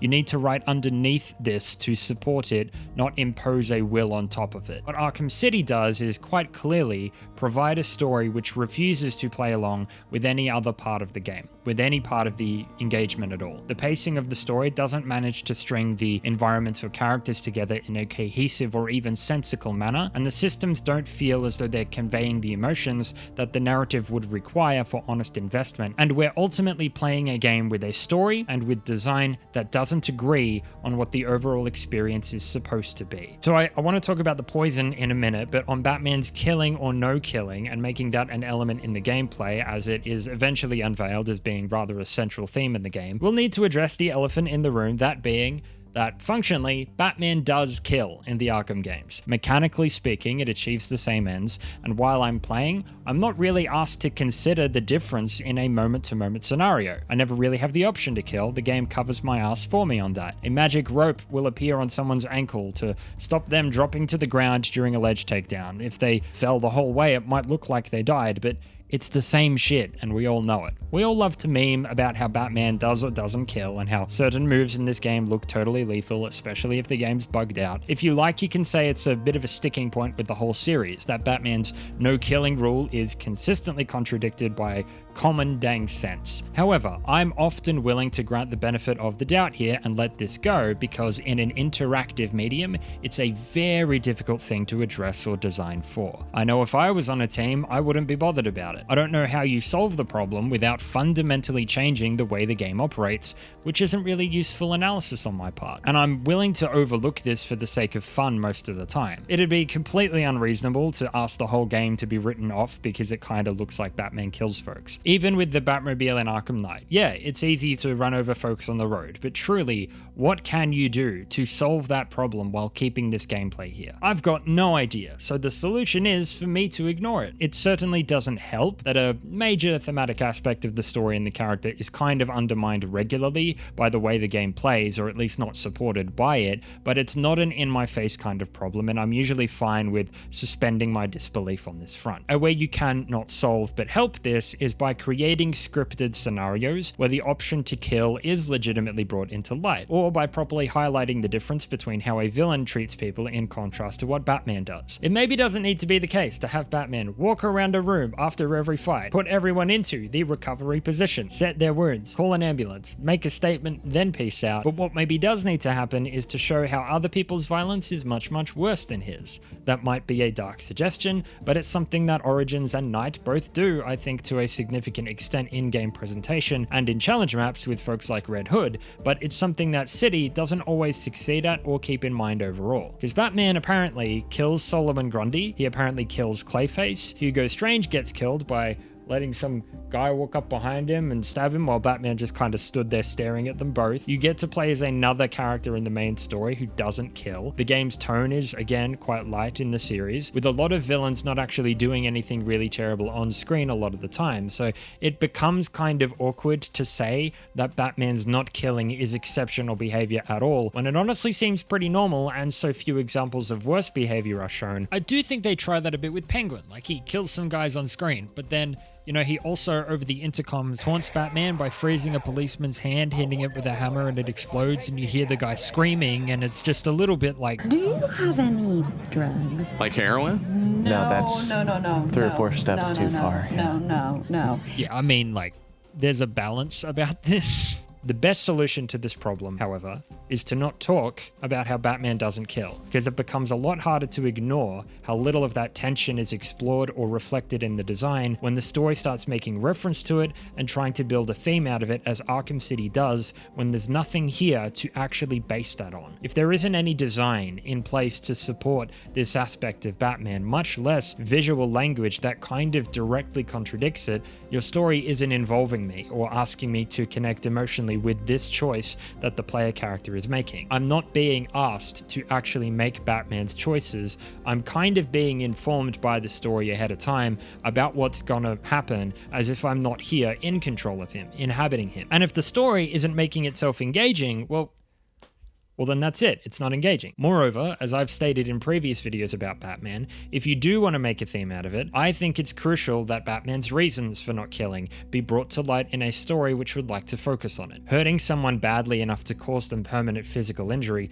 might seem worse than killing them if leaving them alive isn't motivated properly. Let's do a head count. What are some reasons Batman doesn't kill in other stories? The Christian Bale Batman doesn't kill, in my view, because he's leaving space for Gotham's own justice system, which he's also hoping to correct, to right the ship of the city. If he just killed folks, the city wouldn't change, some people would just be dead. As I spoke about in my video about the Nolan Batman movies, I think it's more about judgment than murder, because he does allow people to die, but his goal is to explicitly show everyone else in Gotham that saving the city is possible, so they can start making progress on their own, instead of attempts to make things better being shut down all the time. Something that murdering folks wouldn't help him to achieve. He's not an executioner, that's why he doesn't kill in those movies. Go watch my video for more info about that. The Pattinson Batman in The Batman is roundly and canonically broken down as a young, naive, out-of-touch rich kid who doesn't understand the city or the effect he has on it at like a basic level, and his influence isn't only something that the innocent people of Gotham don't understand or pay attention to, but his choice of non-lethality isn't even something anyone else notices that he does. On the few times that he brings it up, it comes from what feels like a very childish, extraordinarily idealistic place, like a lot of his ideology in this film. Nobody is convinced, and it feels far more like his own way of lying to himself about how sanctimonious what he's doing is. Within context, Batman's choice to not kill in that story is something I think he tells himself to comfort himself about how good he really is, when he's quite fully shown as being on the wrong track in his approach to crime fighting, whether or not he's a killer. Batman not killing is an extremely flexible aspect of his character if it's something the storytellers choose to utilize, but its thematics wouldn't just extend to and inform gameplay in a video game space. It informs character building at a fucking basic level. How he approaches criminality entirely, or how wise and pragmatic he's attempting to be in any given story, can be completely localized to the motivation behind this particular choice. If you allow it to be, it is the seed from which the rest of the character grows. It acts as a separation point for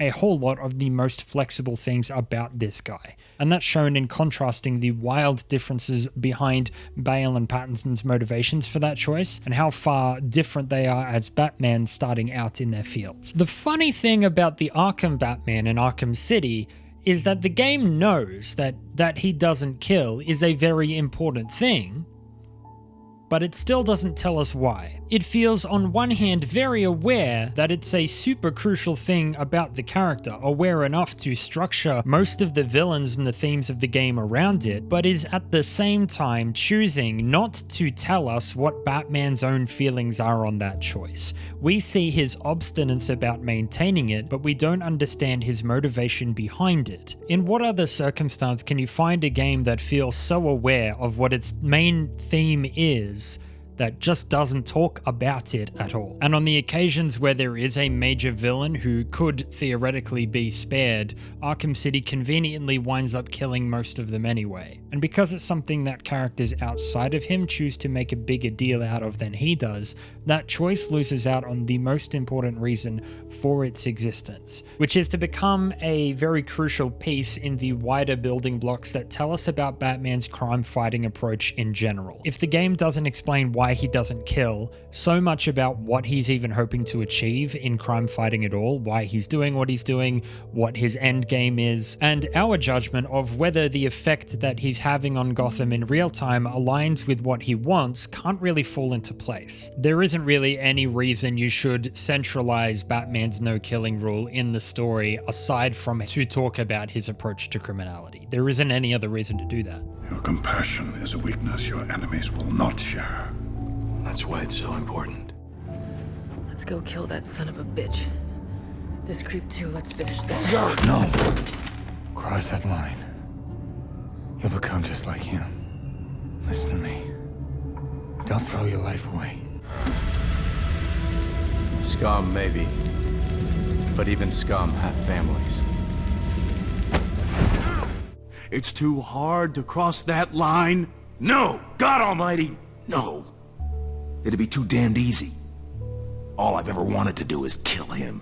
A day doesn't go by when I don't think about subjecting him to every horrendous torture he's dealt out to others, and then end him. But if I do that, if I allow myself to go down into that place, I'll never come back. I will never kill. Not even you. No. You know I can't do that, Talia. It's not hard to write a reason. It's not hard to say it. It's actually very easy. The generally accepted reason that Batman doesn't want to kill is because he wants to remain what is, in his own view, a righteous man. And that may as well be the case in City. But the fact remains that there are an abundance of opportunities to say that out loud because it's the central question of the story, and it never is. Because even then, the reason being shared doesn't mean the character is the same. What Bruce Wayne believes is righteousness, what he doesn't think he'll come back from, isn't the same across every interpretation. This is a goldmine, and it's just sitting there, untapped. Like, that idea is atomic to me. A man who is beholden to absolutely nobody is being his own arbiter and denying himself things. And the confusion amidst all of that. I don't know what's more interesting about the character than that, and I don't know why you wouldn't talk about the choices and the motivation behind that. He could be doing anything, and he's choosing to not do things. That is so fucking interesting. And Arkham City's just hurling it over its shoulder like a sack of potatoes and plonking it on the floor in the middle of the room for everyone to look at and not interrogating it at all. What a fucking waste. What? Did he just quote one of his own videos from a couple years ago?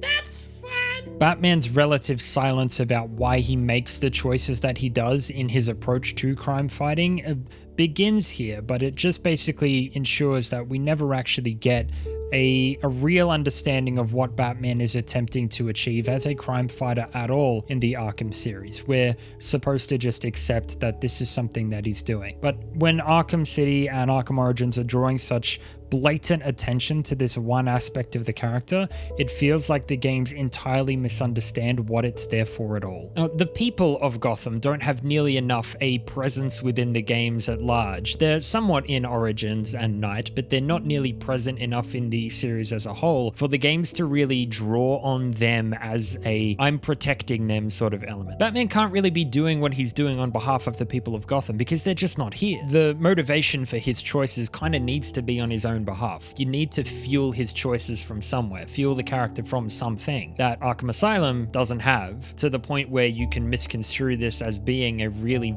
really nasty guy, and Arkham City just doesn't talk about it, despite like pointing at the thing and going, why aren't you doing this? And Batman just going, oh, I don't feel like it. It's not enough. It's not nearly enough. I know I just said that I'm not necessarily looking for a choice-consequence narrative here, but when a central theme of the game revolves around the dedication to a choice, there's not an easier way to design that than to have in-game choices. I might talk about it more once I get to Night, but the Ra's al Ghul side mission there I think takes an interesting alternative angle and a very similar theme, leaving the choice completely in Batman's hands, in my hands, kind of demonstrating that maybe it's actually only Batman who cares about this choice anyway. Truly, the player has to make up their own mind about how they feel about what goes down when they make that decision. It's dark, sure, but keeping it as it is in City, as a completely foregone conclusion that never feels genuinely challenged in the game at all, just means I don't connect to the character on this in any real way, and I'm actually not invested in one of the main debates.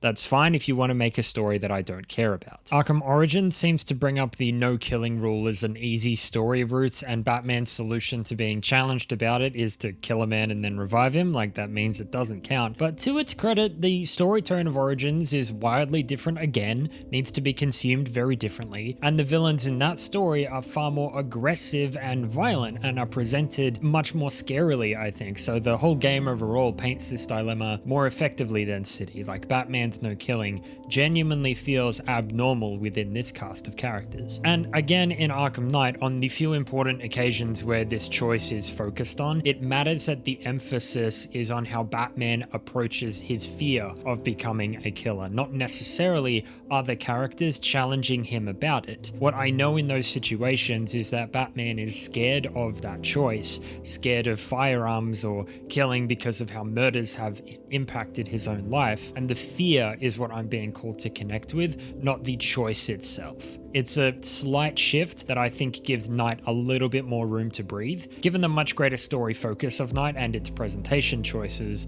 I think it's much more apparent that Batman is scared of death in that story than Arkham City sort of makes clear.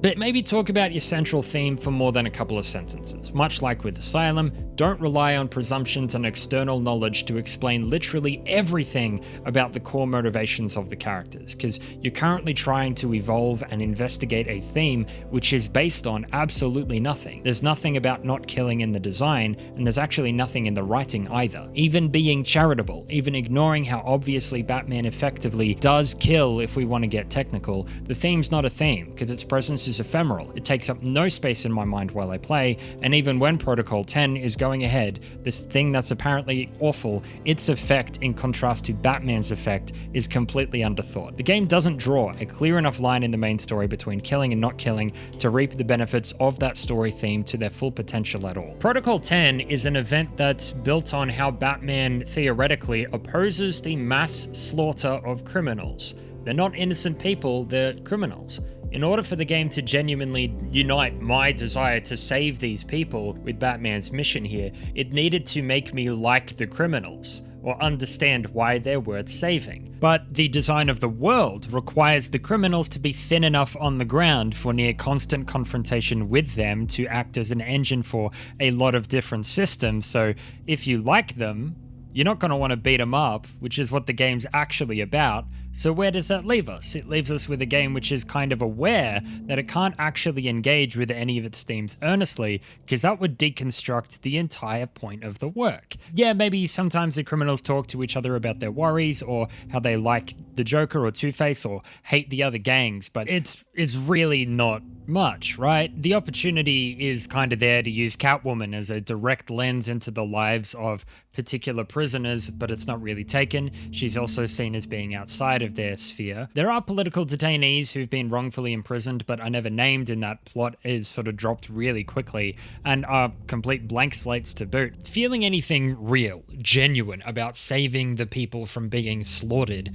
kind of requires giving identity to those people, faces and names and histories to these citizens that Batman is in a very real way fighting to protect regardless of what they've done. He tells the Joker the truth. He would have saved him because he tried to save everybody else already. And that identity, that humanity that you would see in the criminals is the reason why Batman doesn't kill them. If Arkham City was trying to help me understand and empathize and feel why Batman doesn't kill, and also want to save people like he does instead of just following the objective marker, it needed to do something, literally anything, to try and entice that reaction from me. A villain who's doing something awful by indiscriminately murdering hundreds of people based on broken ideology is a start, but it doesn't need to be a distant thing. You can make me like the criminals or try to encourage some level of compassion for those in Arkham City so that I as a player would also be like, yeah, I don't want these people to die either.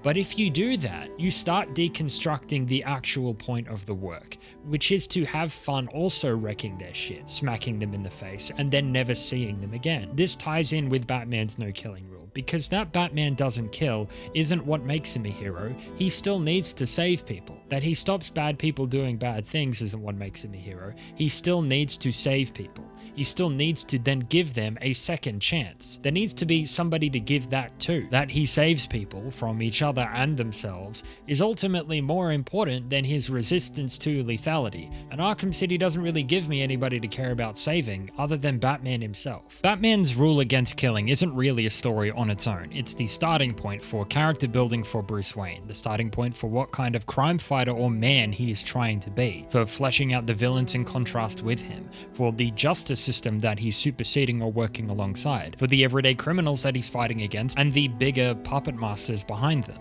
for the citizenry of Gotham and the message to take from Batman as an example at all. And there are many, many ways to demonstrate or depict or get involved with that dilemma of Batman's line in the sand before he gets really dark in extremely effective ways. We've seen it done often in some terrific stories. Arkham City isn't one of them, because it wasn't trying to be. It was trying to be an entertaining game where you don't have to think about the criminals you're fighting as people who've been to court, were given sentences, maybe have regrets about the things that they did. Maybe the guy you hung upside down from a gargoyle has a daughter on the outside and is trying to think what to write in his next letter to her. Of course he's worth saving. His wife is going through hell. That's not what this is about. Batman not killing is inexorably tethered to his attempt to see the humanity in every person, and Arkham City doesn't make pains to show you much of that at all. I'm not trying to hold this against the game. I'm just trying to say that if you want to put a badge on the sandcastle and lift up this or anything, as this is one of the deepest and most well-told narratives ever put into this medium, this might be what a cricket bat looks like. So you better have some sturdy fucking sand. And you can avoid all of this by just valuing the thing correctly and pointing at it and saying, this is a sandcastle and I like it, and being proud of that and being okay with that. Right? But the worst culprit of exactly these same choices, I think, is undoubtedly Batman's blood poison and his oncoming death. Possibly the dopest plot hook I've ever heard for an action game, not only being basically completely ignored by any aspect of design, but being wholly overridden by it, and the way it's worked into the story is convoluted garbage. In the screw-up of the decade, I think, Batman slowly dying over the course of one night, trying desperately to cure himself, whilst also fighting to stop a politically genocidal prison warden surrounded on all sides by criminals he spent his life trying to stop, isn't at all conveyed through the way the game plays, and the way the story is written is more focused on sending Batman headlong into plot blocking than discussing his feelings about staring down imminent mortality. To every single person who thinks this story is killer, you're right, the story is some of the coolest shit I've ever heard. It boggles the mind why Rocksteady didn't put that idea on the shelf until they could get some mechanics to support it, to offer an actual experience of it.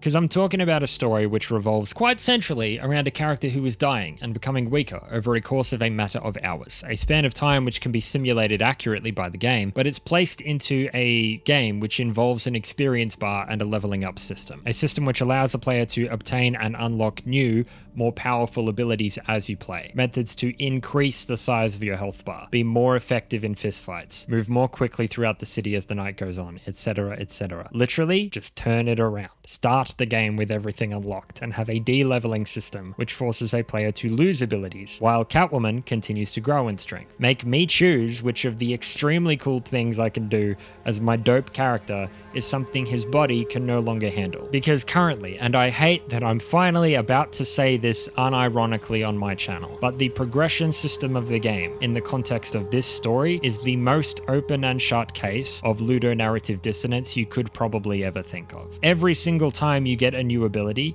the game adds another log to the fire which discredits the story, and every time it tries to tell me he's dying, adds another belly laugh to the equation. Nah, I can do a slow motion somersault and throw a handful of batarangs to knock 6 people out simultaneously, and I couldn't do that an hour ago. What are you going on about? I mean, I would take matters into my own hands and ignore the leveling up system and just play some homebrew for this if the HUD wasn't screaming at me, and that's just one thing here that contradicts what's going on, much less the missed opportunities. Now, Joker's sickness is shown in his scenes as having significant physical effects, like his skin is rotting away, his lungs as well, the dude is coughing up a storm. How they managed to get Mark Hamill coughing such a gross cough in that performance is like, it sounds like a death rattle. It's very effective. Batman's own skin begins to degrade a little bit Iron Man 2 style over the course of the game, which shows the sickness visually on top of his suit damage, which we all love. But there's also a game type here in the stealth which relies on him being quiet and not drawing attention to himself. So maybe as the game goes on, you start getting spontaneous coughing fits occurring in the middle of stealth, which locks you up and gives away your position. It's supposed to be a debilitating illness. Debilitate me. Use the gameplay to convey that. Batman Batman might start the game with all of his physical abilities unlimited, but see how much spinning he's doing in this combat? Maybe add in some screen effects more heavily as his illness worsens, so that the longer and longer a combo goes on, the more and more dizzy he gets. The harder it is to maintain a combo, the less able he is to accurately determine distance. A stamina bar, at least. Eliminate more of his abilities as fights get harder to win. For gliding and traversal, there might be certain altitudes where the air becomes too thin, or in keeping with a lot of the convict chatter, maybe the temperature in certain regions of the city becomes too low, so you have to glide closer to the ground or heat sources, the more prone to shaking you get. Changing the way Batman needs to travel across the city as his condition worsens, which might force him into more encounters on the ground that he's less and less prepared for. The sickness creates a snowball effect. How recklessly a player behaves over the course of the game in regard to taking care of their illness, or how quickly they get through the story, could create a lot of dynamic across playthroughs in what sort of shape he's in by the end of the game. Again, the de-leveling could be impacted by how well you do or don't stay out of the cold in the world, for instance. But then you have to fight Mr. Freeze, and you're not just worried about defeating him in the short term, but being around him makes you worse in the long term as well. To alleviate the difficulty balancing, maybe certain drops can treat a specific symptom, so you don't get the coughing as much, or if you're having more trouble in combat, you can take some sort of medicine that means your dizziness is less of a problem. Hard modes or permadeath modes contain no medicines, so you need to take care of your condition really carefully. Ascending Wonder Tower at the end of Arkham City is a full-on ascent into the sky, and the dude is balancing on power cables 500 feet into the air, and I'm supposed to think that he's dying.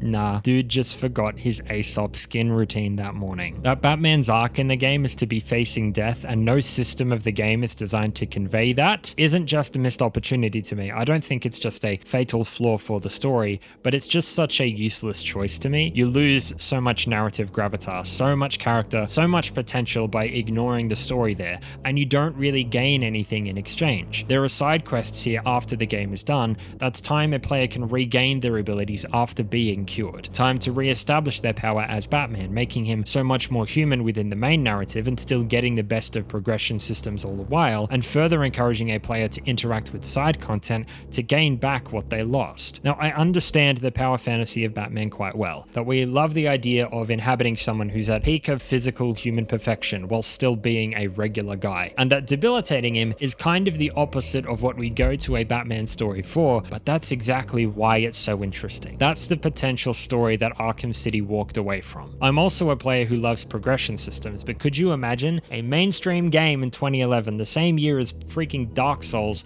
doing the opposite, making you weaker and weaker as the fights get harder and tougher? I think that might have been cutting edge at the time, started a lot of conversations about power fantasy, and allowed for something of an honest commentary about why we like Batman at all. He's just a guy, he's just a human, right? And that's why we like him. But do we still like him, still want to be like him, when he's weaker than we want him to be? How does our identification with the character strengthen or weaken or respond when someone who we might have admired or who represents a lot of the best aspects of the physical and mental elite starts coming up against physical limitations, the same ones we might in our everyday lives? Do we get pissed off that we don't get our fun playtime as the big strong man, or do we empathize with that struggle, with his mission, with who the guy actually is, and push through adversity regardless of what he can do? Do we really want to see what Batman might look like if he was physically realistic, or do we just like saying he's a regular guy whilst not really showing that? The game had the option of speaking about why we like Batman as a physical power fantasy by taking that away,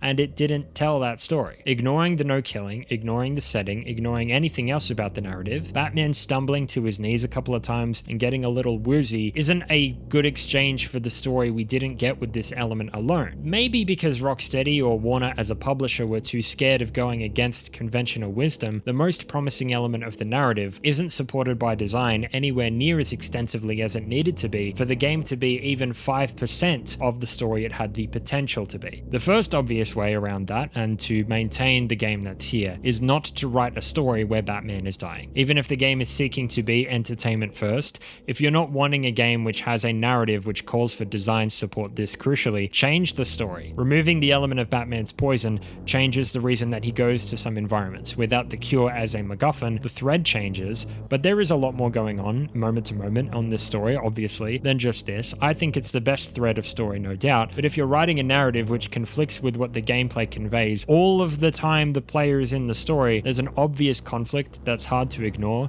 and forces me to choose how earnestly I can approach the entire experience since it feels so split in two. And so again, I have to look at what choice Rocksteady faced here with this title and what game this was. With Arkham Asylum, no one knew who they were and expectations weren't nearly this high, but with Arkham City, the world was at their feet and they had everything to lose. I know they can design excellent narrative experiences when they have the time to do so, at least I've seen them do it once, but Arkham City was in that different position and what was going to be the better option for them. Release a timely sequel, which was extremely entertaining, gave everyone a good time while they played it, and sold well based off all the technical factors that Rocksteady could safely excel at, or push the envelope with an ambitious narrative which sat on the cutting edge and kind of goes deliberately against being a good time the whole time. I know that Rocksteady aren't fucking stupid. All of these solutions I am positive occurred to them. Being risk averse doesn't make Arkham City a bad title, it makes it an economically aware one, which ended up selling millions. And maybe it was so bold in ignoring the basics of narrative design that it managed not to matter. It just delivered a game that I don't think is anywhere near what it could have been if Rocksteady were in a different position. Like if they approached the story of Arkham City at the time they made Arkham Knight's story, we would have gotten the version of Arkham City that fulfilled all these pieces of potential, but it's not what happened. And what happened is still a fun game. I anticipate, like last time, I might get some comments on a plot breakdown talking about, oh, it's the point that Batman feels weak and outsmarted and, you know, it's what the game's going for, when there's nothing in the design about that. The point is to feel powerful the entire time. The point of the game is to have fun playing the game. If you would like to engage with the themes of the story earnestly on your own time, that's fully fine, but the game is not. The game does not have design here supporting the story. The game is about having a good time. If the point is that Batman's supposed to feel weak and defeated in the story, he does not feel weak and defeated in the story. He plays like a tank. He plays like a badass who can't be stopped.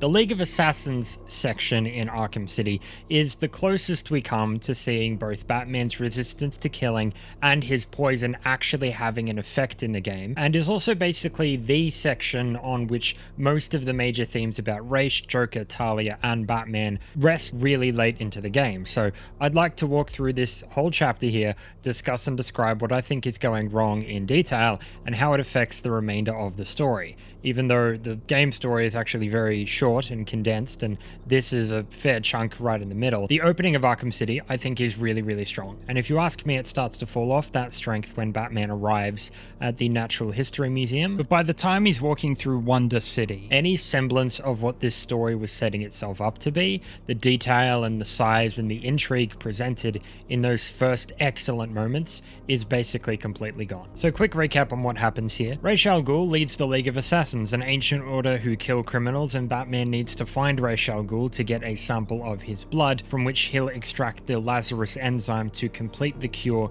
for his blood poison. At a stretch, this is hinting at how Ra's outlook might be something of a solution to a problem, but only in part. Batman tricks Ra's daughter and his own former lover Talia into giving him an audience with Ra's. Ra's threatens to kill Talia if Batman doesn't kill him, and take his place as the leader of the League of Assassins. Batman refuses, beats Ra's into submission, gets his blood, and leaves. At the very start of the sequence, Batman appears to be on death's door as a result of the Joker blood poison. He's stumbling around, barely able to hold himself upright, and Oracle lets him know that he's basically got minutes to live, so he has to drink some of Ra's Lazarus to restore himself temporarily. All this stuff is good. We've got Batman's affliction actually affecting him during the game, instead of in a scripted suspended moment, and his refusal to kill worked into an actual mission to some extent. But this is all where the third major problem of the story really rears its head for me, and that's how we're where I am that pretty much all of the game so far and after this point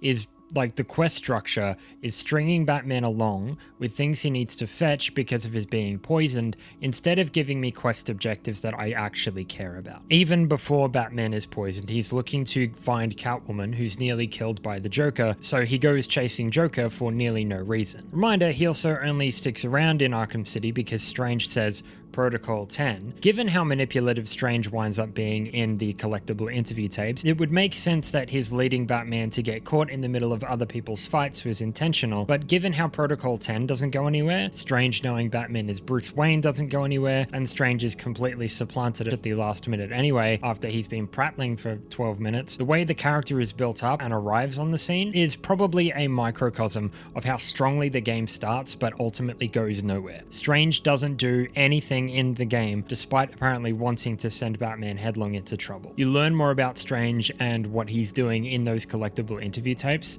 than you do in the main story, and I think that's a shame. Anyway, after Batman is poisoned, and we'll be getting to that, he needs to find Freeze, but Freeze isn't where he should be. Penguin's got him, so he has to go to Penguin's hideout, the museum, but he can't get in, so he needs to get 3 signal jammers destroyed so he can get into the museum. This is what I call plot blocking, by the way, giving me, the player, a destination and a goal in which an objective lies. But instead of continuing the story from there or changing it once you obtain that objective, diversions are put before that environment to create hurdles. I already kind of don't care about getting this cure, but the poison itself is already kind of a diversion from Protocol 10 and whatever Strange is doing that I kind of am interested in. But to get to the cure, I need to get Freeze, and now we're all the way down a line of things that I apparently need, that I feel less and less connected to, until we're halting the entire game and the entire story in its tracks because there's a little electronic door in my way that I can't hack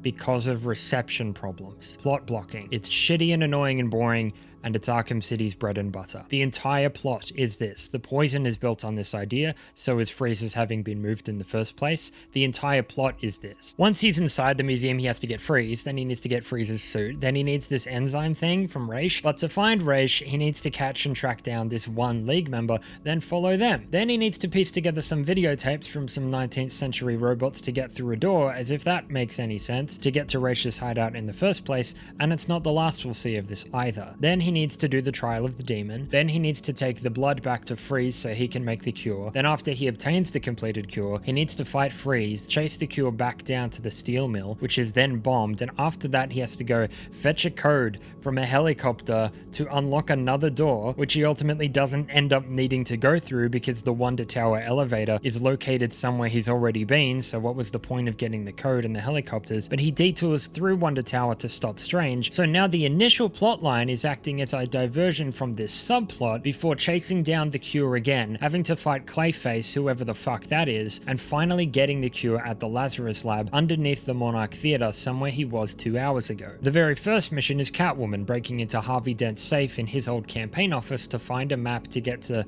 some things of hers that are apparently valuable. She's captured in a cutscene. Her next mission, when Batman is poisoned and knocked out, is to break into Strange's vault to get her stuff back. But to get into Strange's vault, she wants Poison Ivy's help breaking into it underground, so she goes to see Ivy and is captured in a cutscene. 9 in-game hours later, Catwoman is still talking to Poison Ivy, goes to the vault, but to get into the vault, she has to collect 3 signal jammers, videotapes, helicopter codes, key cards to actually open the thing. Once she gets inside, she gets her things, which are kept mysterious for some reason, but a bunch more guards randomly show up out of nowhere, and then she beats them up. Protocol 10 has started, and Catwoman can decide if she wants to save Batman or escape Arkham City with her stuff. If you choose to escape in something that was reportedly implemented in 2 days, and fuck that shows, the game ends and shows its lack of regard for player agency at its most transparent by rewinding you and letting you try to do the right thing this time. Once Catwoman chooses to help Batman, she leaves her stuff in the vault room, despite it just being in 2 little cases, meaning all of her story up until that point wasn't only directing the player to find suitcases full of things they never actually showed you, it was also basically for nothing. And then her moment of rescuing Batman is played out from his point of view, and is her lending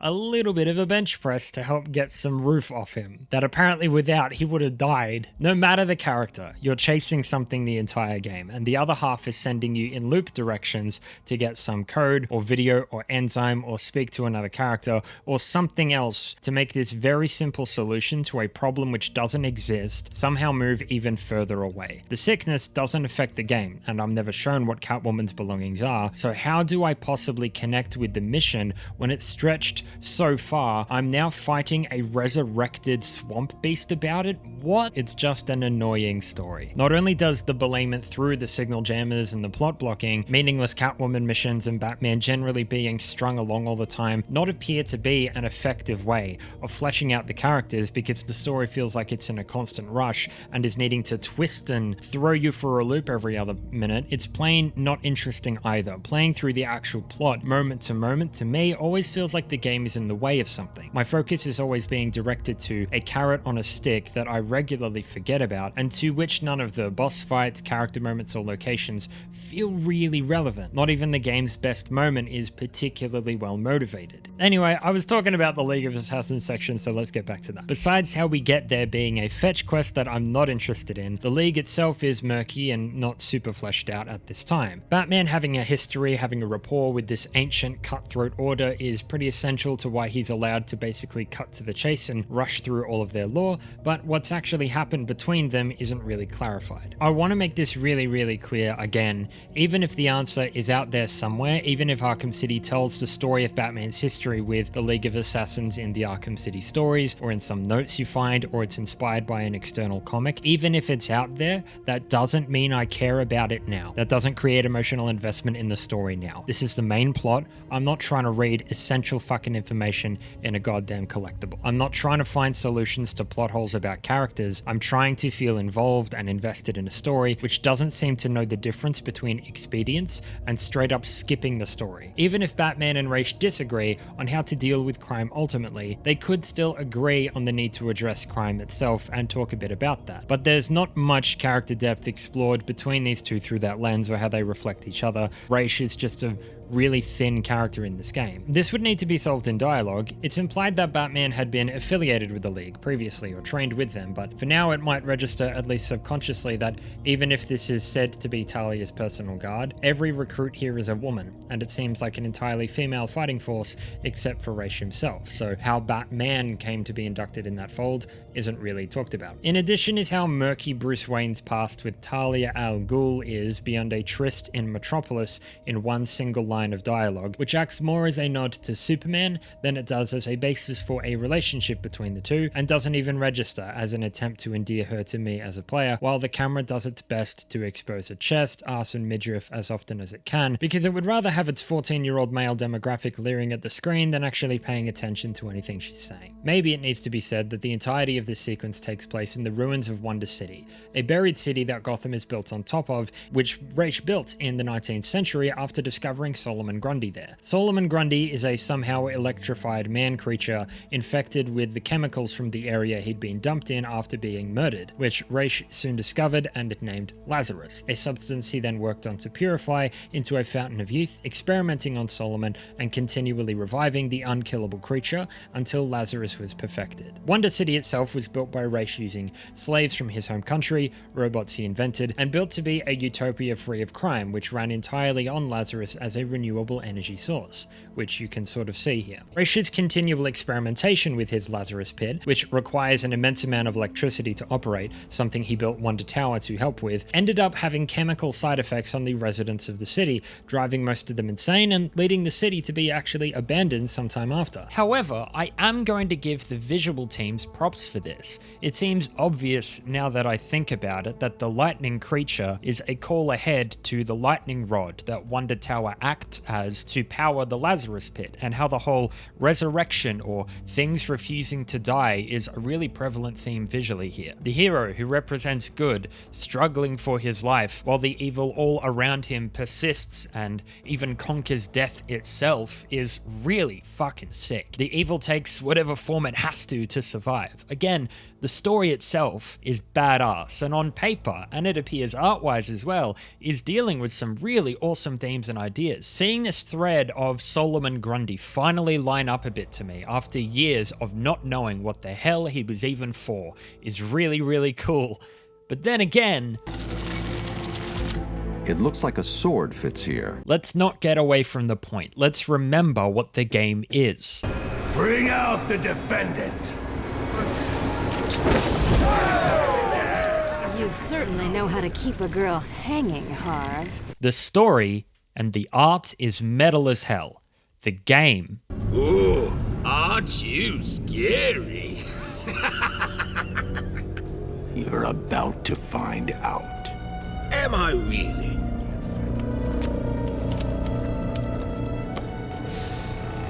Listen, I'm what you might call a collector.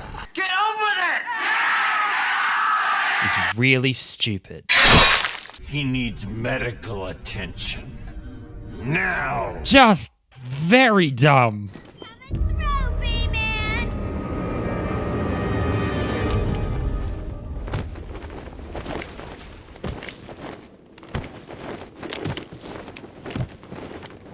Hold it right there!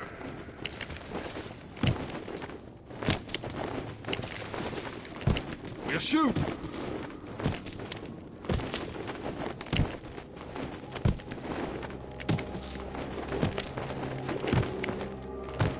Stay still! Exhausting! So that's the famous freeze suit.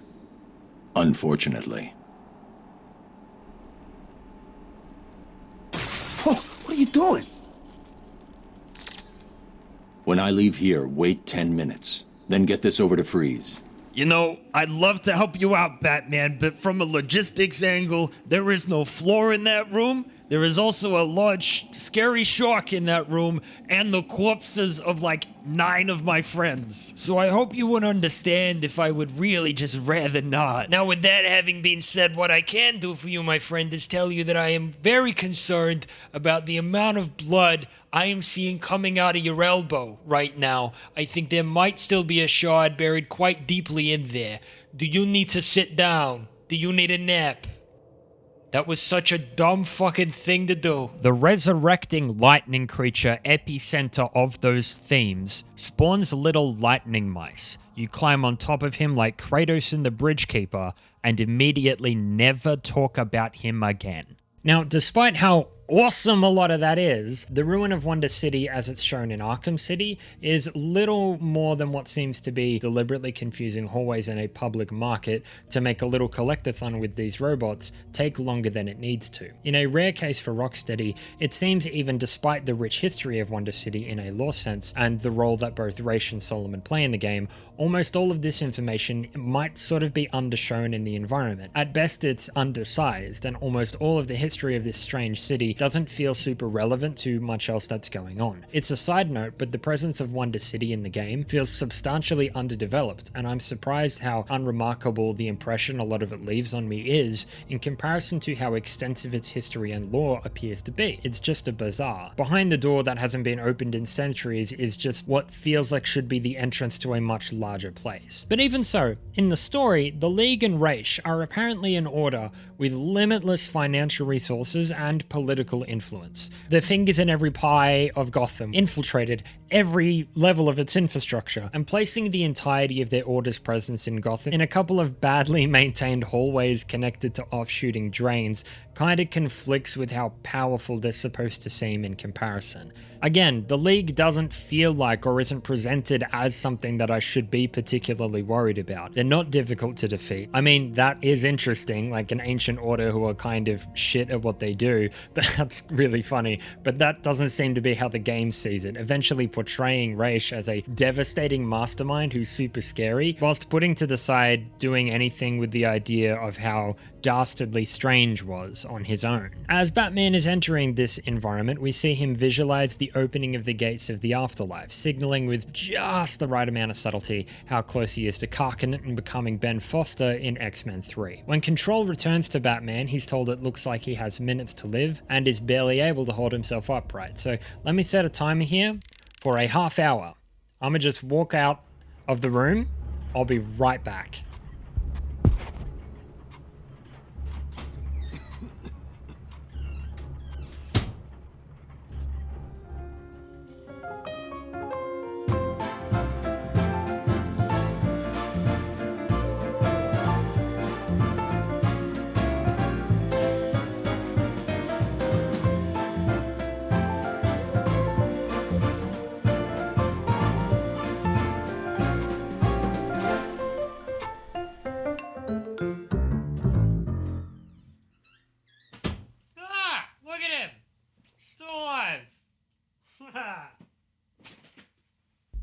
Point made. Next up is the trial of the demon that Batman needs to undertake to assume the mantle of the leader of the League of Assassins, which he lies to everyone saying that he wants to be, just to save his own life. Which is certainly a roundabout way to get to a meeting with Raish, and is certainly a transparent way to pad your section that's too short, but it's given a whole bunch of dialogue leading up to it, letting you know how extremely dangerous it is, and how only one man has beaten it before. Hundreds have fallen and been unable to defeat the trial. I guess that happened because they didn't have capes, but it's some AR gliding trials with a fancy backdrop, and that's about it. The AR gliding trials also is Superman 64.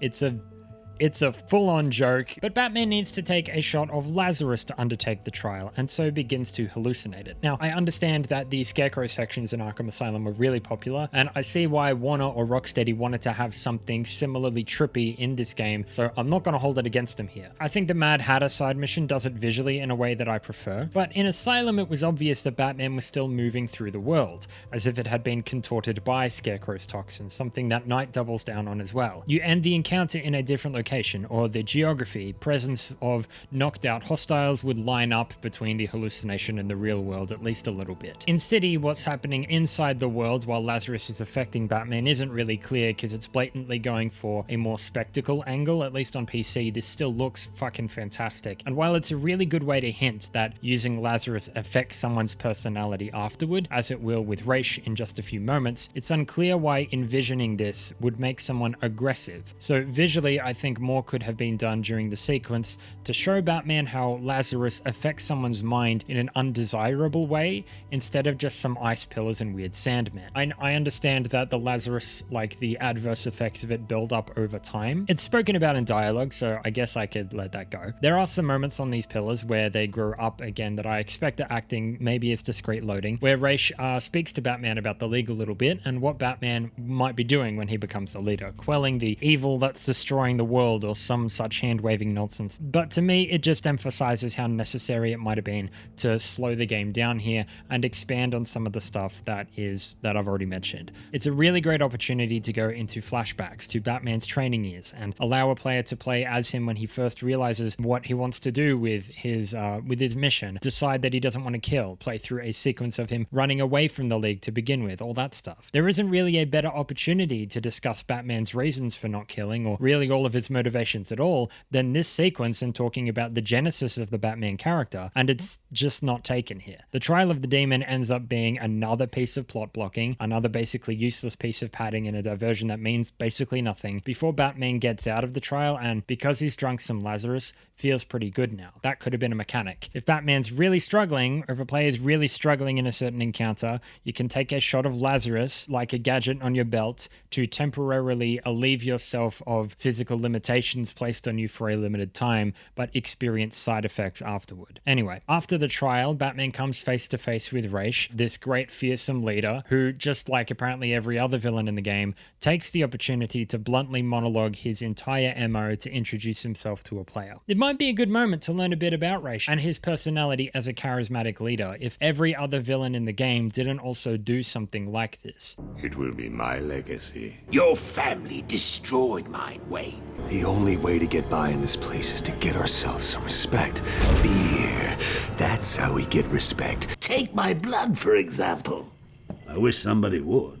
This stuff is killing me. If someone wants it, I like to think I've got it. Leave my wife out of this, Batman. Don't let this situation fool you. We are not friends. Kill me. Replace me as that of the demon. Have you ever considered that all this is your fault? Look at my work. You may have defeated Strange. I'm putting on a little show for you. The role of a lifetime! Expository dialogue being blunt is almost an inevitability on occasion, but there can still be an element of finesse to it. Arkham City has a lot of characters and a lot of villains to get through, and its main story is only on average 5 hours long, so there's bound to be a need to truncate some info just to get it done. And to be fair to it, the interactions between Batman and Mr. Freeze are kind of electric, with an interesting power dynamic or struggle between them in their scenes, which are acted quite well. But I get that occasionally you're gonna need to do the exposition or introduction for your characters quick and dirty and get it done, but that would be supposing there are sections of this story where that's not the case, that there are moments of dialogue that are nuanced, where the quality of the speaking improves or goes up at some point, and the rest is shorter to make room for that. And if there's a place where the writing could probably slow down a bit and be more careful and have several different cutscenes,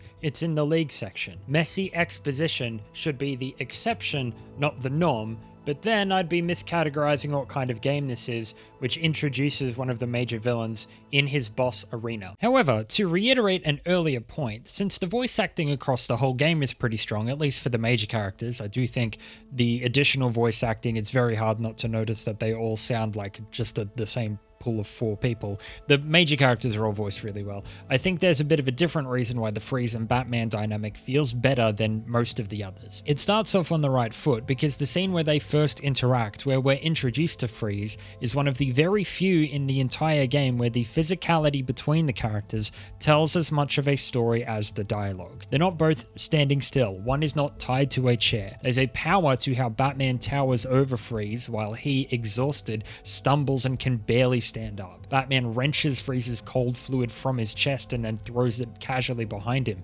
Freeze crawls over to it. This physical story between them is later inverted when Freeze gets his suit back. That dynamic feels more full because we've seen Freeze physically desperate and then we see him as physically imposing later. The blocking of that first scene is very detailed, it's very strong, the cameras work to emphasize it, and the opportunity is taken there to tell a story with the visuals as well as the writing, which actually helps the exposition herein feel much more natural and alive. This kind of detail is what's needed in every scene, but that seems to be what you lose on a 2-year development track. For an example of the opposite, look at the Raish scene in Wonder Tower. Despite the scene being crammed with exposition about how Raish orchestrated all of this is a huge moment for the story. Everyone's pretty still. Angles are used and reused, which doesn't emphasize the reveal or clue you in on how Batman feels about any of this at all. It's very plain shooting and very plain blocking, and there's even a full-on crop in on a line from the same angle instead of changing the shot. The writing takes center stage here, and it's very easy to pay attention to what they're saying,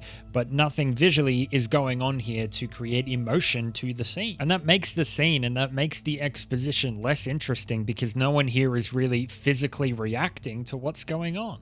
Now, Batman's writing in this game is a bit peculiar because while in an interaction sense, I feel he is greatly improved in a lot of aspects from Arkham Asylum, namely how much better his actual voice recording actually sounds. It doesn't just sound like he's in a booth the entire time. However, Batman's actual dialogue is often him just making a very out of character snarky remark. How did that work out for you? There's nothing you can teach me, Joker. Believe me, Doctor.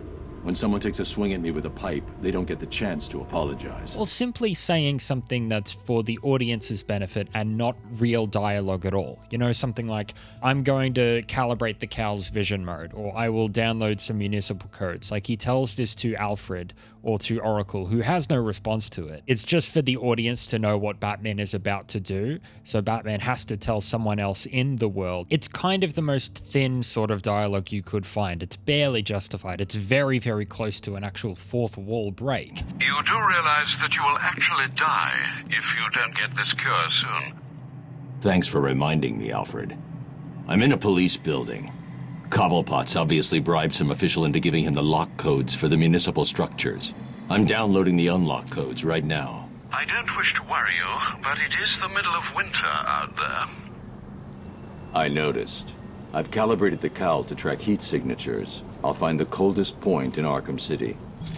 Let me remind you that the first few encounters of this game, like the first Predator moment in the church, finding the bullet trajectory to get to the church, and the Two-Face fight, stuff like that, has Batman actually narrating to himself in his own head what he should do. This is pretty obviously a sort of tutorial device or a piece of assistance to make the first encounters go more smoothly and feel more engaging. But after a while, like pretty soon after this, the narration element totally disappears, only popping up another handful of times across the whole game when it's a fairly common thing within the first hour or so. So more accurately, self-narration is a common band-aid for the game to leap to when it doesn't trust the player to make up their own mind, make their own emotional choices, or understand what's going on through any other device here to use. It's a very inconsistently implemented choice and feels very, very cheap in retrospect. Batman is either going to narrate to a supporting character a play-by-play of his next move to re-establish his current objective, or he'll just say it to himself for no reason. In either case, it's never done with a great sense of character and leaves no real ability for me to see it as anything but a line spoken directly to me as a player.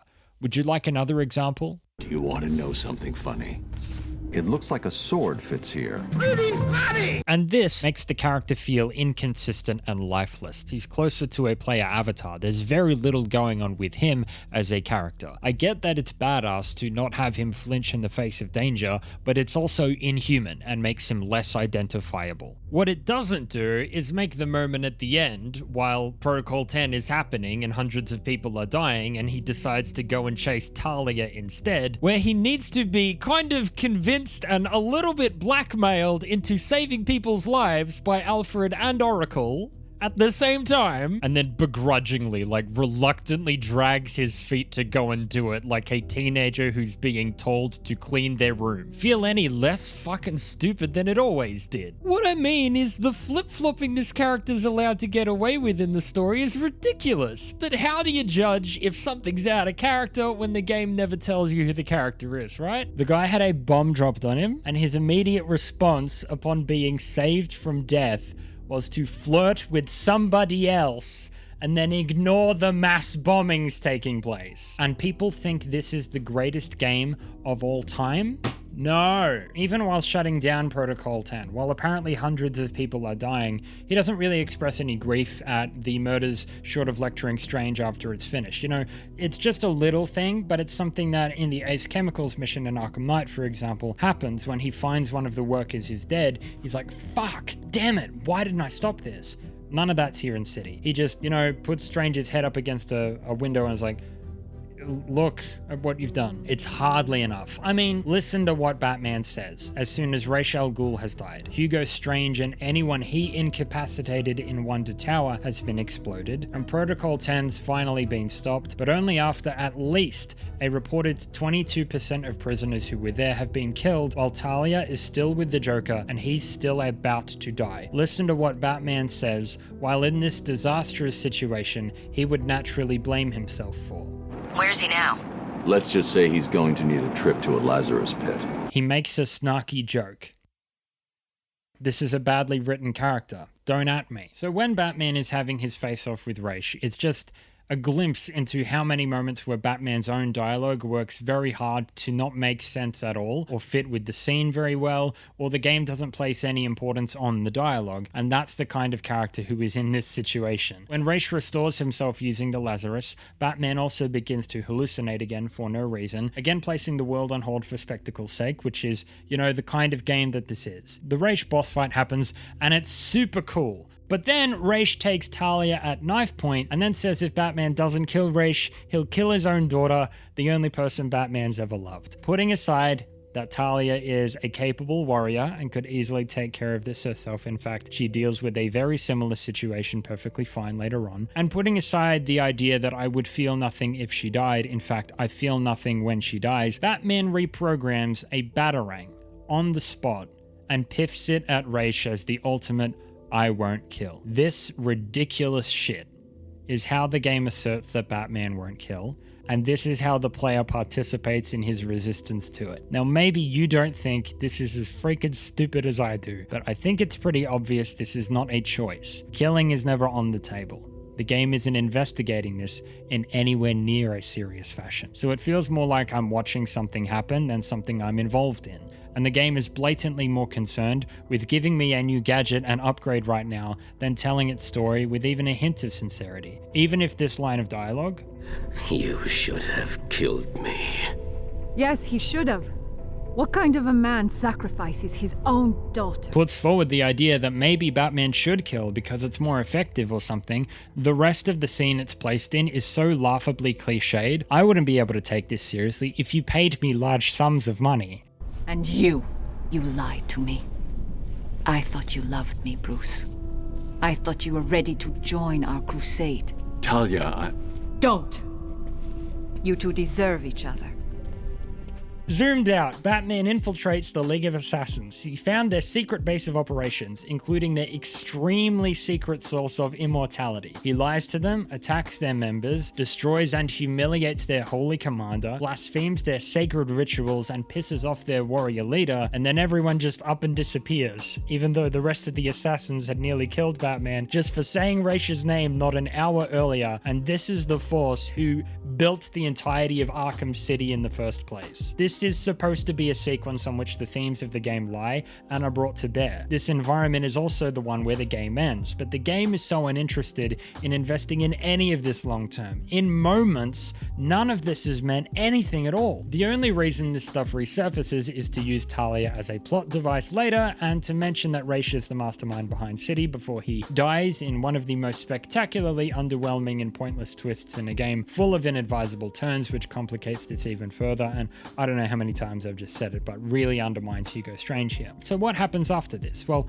Harley steals the cure from Mr. Freeze's lab while Batman and Freeze are fighting to take it back to Joker, but Harley is intercepted by Talia on the way, who steals it back. Clayface poses as a cured Joker in the late game to try and lure Batman in. The real, still sick Joker leaves to go to the Monarch Theater, while Clayface Joker and Batman have a big fight. Batman wins the fight in the gameplay, the player wins the fight rather, but a bunch of roof falls on Batman during a cutscene to annul the gameplay victory and force a story moment. He's captured in a cutscene basically, despite you having won the combat. This has happened how many times in the game? Clayface Joker, aware that the Joker is still sick, is about to kill Batman when Talia shows up to bargain for Batman's life. She's taken a tracker that Batman had used on one of her personal guards so that Batman can find her later. She offers Clayface Joker access to the Lazarus Pit, like lies to him about it, about which Batman isn't really pleased. Clayface Joker is the only enemy in the room.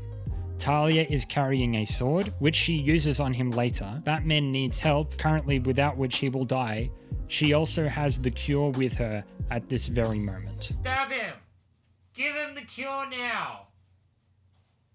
Why? Furthermore, the League of Assassins, a leader of which Talia is, currently has a plan about to take place to come to fruition to kill all criminals in Arkham City, a plan which she is no doubt aware of. Talia offers no comment later on how Batman has stopped that plan from going ahead, despite her allegiance to the Order, so it's implied that she's gone rogue from her own order to which she's been dedicated her entire life to save Batman and doesn't actually care about Protocol 10, about her dead father, or the League of Assassins mission at all. Her role within that league is suddenly like completely dispensable. And because of stuff like aforementioned joke, and because of how completely a non-entity Protocol 10 ends up being on the city itself, as in we don't see extended effects on the city, nothing on Batman, as in Joker, Clayface, and his entire crew were able to move from the steel mill to the from the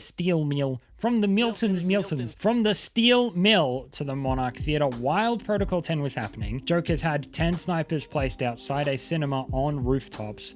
Apparently, while Protocol 10 was happening, the game demonstrates a complete lack of commitment to any themes that it's built up in relation to Raish, Strange, Protocol 10, or Batman's resistance to killing anyway. None of it mattered.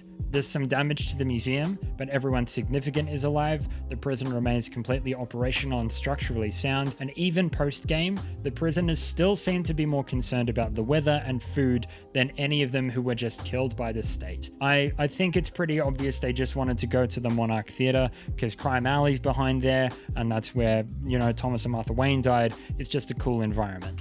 That's why we go there. The game undercuts its own themes, however, here, in its rush to make good on its themes in the next section at the theater, without thinking about how blatantly the design of that contradicts what we just spent the last 20 minutes doing, stopping a bombing that had been built up the entire way through the game. So all this work done underground in Wonder City is for a build-up that goes nowhere, while it thinks that placing the final scene within the same environment as it is some kind of symbolism. I timed it. It takes 3 minutes and 36 seconds once Protocol 10 is shut down before everybody forgets that it happened. City doesn't commit to the League of Assassins and it didn't commit to Protocol 10, so why would I care about any of this? From where is any of this emotional power supposed to be flowing? To what am I supposed to be connecting? Protocol 10 had been built up throughout the entirety of the game, and I think it needed time for Batman to react to it in character somehow, because Ra's got half the job done. Strange, rather. But it doesn't really make a blip, and I'm left sort of wondering why such an interesting plotline that it spent so much time effectively working toward in the background is being chopped up and dropped so inelegantly. A case could be made that Batman's silence or reflective nature at the very end is based on Protocol 10, but it's not. He's only like that after Joker died. He made a snarky joke. It's only when Batman is holding the cure, back at the Lazarus lab at the very end of the game, right after he's fought and killed some random clay guy, when he's presumably unable to hear the Joker's voice coming from directly behind him, that he starts showing character in his dialogue and mentions that doubt is an emotion that he has. He seems to briefly consider killing Joker, who just miraculously survived falling 60 feet from a structure Batman just destroyed while he was standing on it. He briefly considers killing Joker because theme. In conclusion, it is because of stories like Batman Arkham City and the story it tells about the Joker meeting his untimely end that we understand the benefits of titanium bones and how they protect a user from large falls. Thank you, English class, for listening to my oral presentation. Thank you. Oh, brilliant shot. Beautiful use of the feet from Ponting. This is still incredibly jarring. It's still a blunt speech that I don't feel involved in emotionally. It's still entirely unsupported by design, but most of all, the moment, environment, and circumstance in which this iconic moment happens is absolutely ridiculous. Batman's utility belt grows a scabbard clip, then he javelins a sword at a man. A shape-shifting clay monster, never mentioned in the game before, that I just somersaulted out of and cleaved in half, falls backward into some Coddy's lime cordial and explodes. Every decision you've ever made ends with death and It's important to balance your tone, right? It's important to know what you're doing. It'd be like if a video essayist who was notorious for being really fucking serious and talking about personal shit all the time started rapping in the middle of a video. Wouldn't that be weird and not ideal?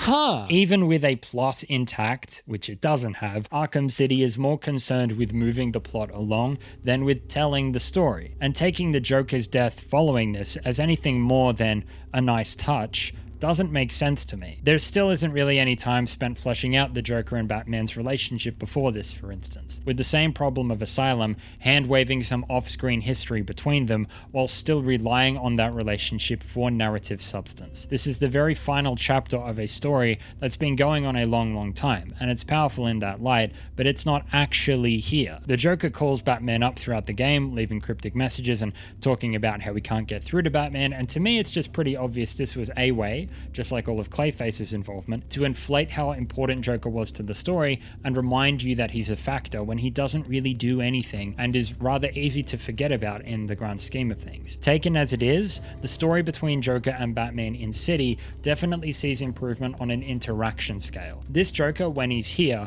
feels really desperate, and there is a different flavor to him, like he's at the end of his rope. Joker's not here a whole lot, but this is a really strong performance by Hamill, and there is a strong conveyance of a character who's really out of options, running out of time, and is willing to go to extreme lengths to survive. He's just worrying about himself. At least it feels like that from a distance. And Batman being forced to work with him is a really interesting choice that I think a lot more could have been made of, and while them talking to each other as a team isn't really present nearly as much as it could have been, Batman seems to understand the necessity to put up with this, and it's an interesting story choice. But more to the point, the ending note of Batman telling Joker he'd still save him is a really nice touch to a small relationship scene in the game, and hints toward a theme of redemption within Batman at this point, but the way the game presents it is as if it's something grand, and none of that feels earned. I really think understated was the way to go here. There are much bigger things to be worrying about. It wasn't too late to have Batman refocus up on Talia just dying, Protocol 10, Strange, Ra's, after Joker dies, and that's just a note here, but we just have Batman carrying Joker's body out of the cinema, leaving Talia's behind, even though Joker killing Talia was apparently a reason this is all emotional. We have Harley doing a gasp, completely underselling her reaction and just walking by. The emphasis at the very final moment was placed on completely the wrong thing. I think going understated was by far the better option here, even with this being a dumb fun game. We have Batman remaining silent while the effects of Strange, Ra's, Protocol 10, 2,000 other Gotham citizens who are going to face the same fate as the Joker are left unaddressed. The story is more focused on this vague open-endedness motivated by a character whose actual impact in this story is completely negligible, while I'm supposed to mine his metaphorical symbolism based on a prior relationship to the player character that I don't care about to give this weight. The exact quote is, "Even after everything you've done, I would have saved you." But Joker in the game hasn't super done anything to me, and nor has any other criminal. Maybe Penguin, but in his backstory, he stayed in his buildings and was never arrested. Joker kills Talia, he's poisoned Gotham, but again, none of that has an impact within the tools of engagement, or is something that Batman actually seems particularly worried about. The ending of the game is completely distracted by the weight of this, when the importance of that pales in comparison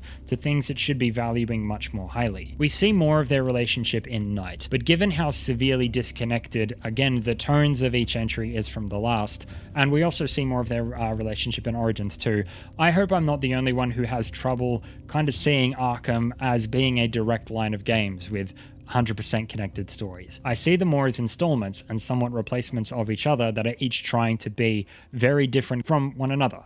I'm trying to isolate City from my criticisms about Asylum for the most part, so while there were things done in Origins or Night which elaborate on the relationship between Joker and Batman, that doesn't mean it helps City now. The way that Batman speaks to Joker in his final moments to me feels very impersonal.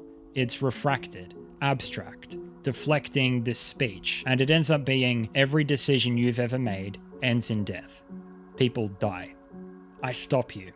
You'll just break out and do it again. But you want to know something funny? Even after everything you've done, I would have saved you. If Night's story or Origin story had been planned ahead of time, it might have sounded like, "My friend can't walk anymore. You killed Jason and you made me watch. You poisoned me and killed people that I care about. You want to know something funny? I would have saved you." In City, the tension between these two feels a lot more ideological and abstract when it could have been really personal, and still retained the same metaphorical value of the wider dilemma of how Batman addresses crime. Just like adding in tools of engagement, you don't lose anything by improving this. It's clear Rocksteady just hadn't thought that far ahead, so maybe I shouldn't be either when assessing this story. Even if there is stuff related to this that makes this look better from a distance in the franchise in totality, that doesn't mean I care about it now.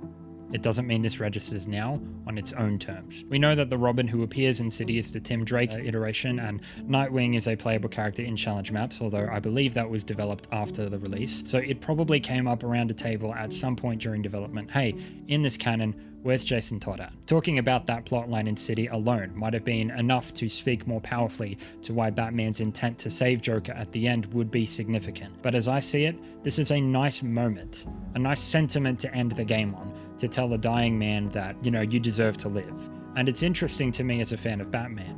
But taking the story as it is in Arkham City, this isn't emotionally involving, and that's for a lot of reasons. We have major confrontations at the end of the game here being based on extremely short, often one-sided interactions from hours earlier, which were each themselves barely written and barely contained impact, because Arkham City is blatantly relying on external knowledge or loose visual symbolism or just speeches for basically everything about it, and doing very little writing work itself, much less designing a narrative experience in order to try and get a player to connect with the story emotionally on its own terms. Just like with Asylum, I don't think there are any tools in the design of the narrative which draw the emotions of the story out of me. As a game, this is an incredible time, and that's a really entertaining thing to talk about, but the story kind of assumes that you're predisposed to enjoy it without it doing any hard work, which a legacy surrounding all of this all these years later is only really going to help with aiding. And you know, I get it. I really do. I get the desire to speak about this story as if it's something really incredible. I've been there. Like I said, I actually have been playing this game since 2 days before it released. I was almost about to turn 15 when this game came out. I pre-ordered the collector's edition, the one that came with the statue and the DLC skins and the box and the art book and everything. That downloadable album of songs, which came with the collector's edition, written for the game, actually kind of introduced me to a number of bands that I listened to for years afterwards. Specifically the Boxer Rebellion, a band which captured my attention about vocals and melodies and songwriting and honestly taught me a lot that I still use today. I bought the limited edition Arkham City controller at the same time, and for years never played a PS3 title using any other device. It was the most money I'd ever spent on something at the time. It was around $250. I had a chart on my wall that I printed out of days, like numbers that corresponded to days until the release of the game, that I would cross off. I would cross one off each and every night before I went to sleep. I get it. But then the game broke street date, actually, and while I was kind of annoyed that I didn't get to cross off my last day and then go to like a midnight release, it meant that pre-ordered copies were being given out by retailers ahead of the release time. I don't think it really happens that much anymore, if at all. I think the fines are pretty high. Skyrim had the same thing later that year, which was a waste because 11.11.11 was so cool. But I raced to nab my copy after school, but the collector's edition hadn't come in yet, so I received the game just by itself so I could play, and I picked up my collector's a few days later, but I was allowed to keep that first copy completely for free, and I gifted it to my brother Sam. I am as day one for Arkham as I could ever be for any property in gaming, and I was the person who would fight. This was the greatest game of all time to me. I thought the story was so good. I get it. I really do. But I was predisposed. So what happened? Years later, I finished a 4th or a 5th playthrough of Arkham Knight. I don't remember, I was 22 maybe. At the time, I still swore by Arkham City as being the strongest entry. But then I finished a playthrough of City on the same day as Arkham Knight.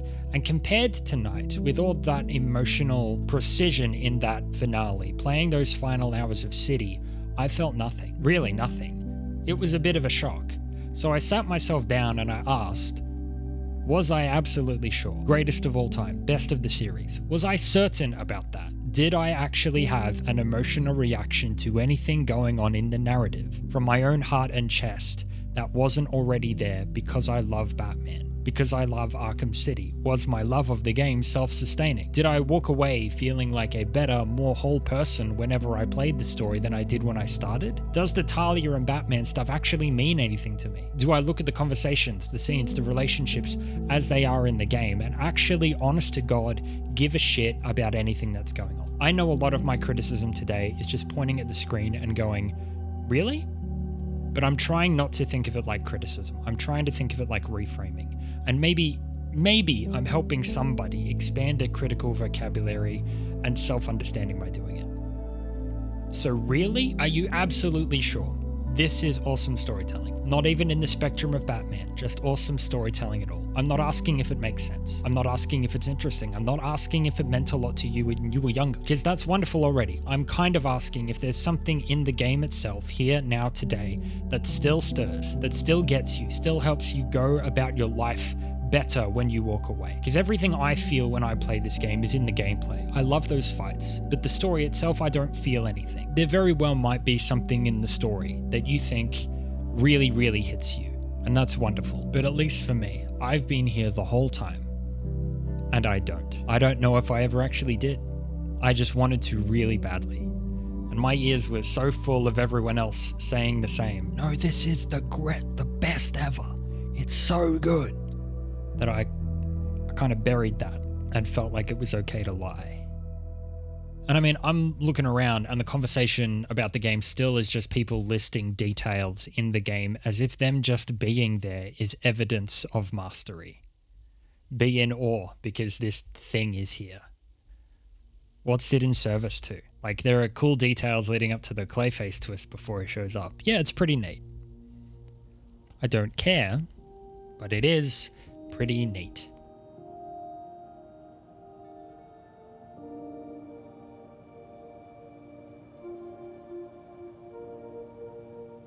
It would be cruel and unusual overkill for me to compare this story about immortality, everlasting evil trying to rebuild the world in its own image, featuring a protagonist who struggles against the forces around him saying that lethality is inevitable, with another story which does all those same things, but I just happen to be playing Arkham City at the same time as my 5th rewatch of Full Metal Alchemist Brotherhood, and I kinda can't help myself bringing it up. One day maybe I'll make a video about this series just to itself, but you know, in certain areas that thematic overlap between this series and the manga and Batman isn't insignificant, but it's just done so much more powerfully with so many more levels, with so much more nuance and actual stakes and reason within a story which actually is trying to be a narrative. It's not as if these styles are incompatible. You can have absolutely badass, sick spectacle story which bends your mind, which is also deeply emotional, built upon some of these themes. I've seen it. I've watched it 5 times. I bought it on Blu-ray during the streaming age like a weirdo. I like the genesis of this story, but it making sense as a concept at a distance is not the same as actually feeling something when the story is being told to you. If I show certain people this image, they cave in because they feel something quite profound. Just take it as a recommendation. If you think the story of Arkham City is good, go and watch Full Metal. I just won't have to explain the difference once you're done. It should be fucking obvious. So even if the game has gone to some lengths to show Batman's poison affecting him during the League of Assassins section and demonstrating his resistance to killing in some ways, how utterly non-committal the game is to any aspect of its plot long-term, and how little effect isolated sections of the story have on the characters, the world, and the story is important to note here. How blunt and uninteresting the dialogue and the characters are, to the point where characterization is blatantly contradictory or nonsensical, or where it just doesn't tell you anything about them that it can't shove into 2 lines when they first appear, is also very frustrating to me. How annoyingly structured the plot is at all, by dragging Batman from one end of the world to the other, chasing extravagant solutions to a problem that doesn't affect the game at all, and how completely unaware the game seems to be of how absurd it really truly is. All of the things like that distract from the way the themes are worked into missions and drag down on what otherwise might be a pretty awesome story and turn it into something that's just a bit of fun. This just furthers 2 ideas to me. Either that the writing team and the design team just weren't trying to make a story that registers emotionally at all and were trying to make an entertaining video game, which they succeeded at, or that the design teams forged way too far ahead for the writers to ever really catch up, and they just disagreed with each other so strongly that they wanted to make a game where the presence and the function of the gameplay tools has to be as strongly overridden by the narrative in as many moments as possible to keep this on the rails. The writing is just straight up ignoring what the game is doing, and both are trying to convey very different experiences from one another. So let's break down the epicenter, the inciting incident, through that lens, how the writing ignores design and vice versa when Batman is actually poisoned. If this same scenario was presented in gameplay and you were given your tools here, if Batman wasn't forced to walk as soon as he enters the room and his detective vision wasn't deactivated as soon as he enters the office, you would be able to use your tools as Batman to see where the other Joker was hiding, you'd be able to counter that attack, and none of the game would happen. But even though it plays out during a cutscene, that cutscene tries to use the detective vision to buy itself legitimacy. Clayface is shown to not have a skeleton inside him during the detective vision later on, and is also never shown impersonating a sick Joker, only a healthy one. A healthy Joker attacks Batman, so the Joker in the chair is the real one. However, the Joker in the chair registers to the detective vision as dead in the cutscene, even though there's presumably no way that a villain could even know what detective vision is and account for it, further supported by the Riddler not knowing how it works to counter in his puzzles. As we see in this scene later when the stupid twist is revealed, the Joker in the chair is very much alive and moving as soon as Batman is attacked. So the cutscene where the inciting incident of the story takes place relies on suspending the player's agency in order for Batman to fall into a trap, instead of designing a scenario in which that same outcome could take place, but is trying to use gameplay tools to buy itself legitimacy to a player that completely doesn't hold up. It's manipulating the tools against you instead of playing by its own rules. The suspension of agency and deliberate manipulation of certain tools, particularly detective vision, is something Arkham City does does fairly often, and I find it very difficult to say that a story which not only isn't supported by design, but can only operate at all when it overrides it is anywhere near close to a demonstrably competent piece of video game storytelling. Even one that's seeking to be light and fun. This is like basic shit. This is my major pet peeve. The methods of engagement with the story are sacred. If the story decides that they don't matter, then I decide that your story doesn't matter.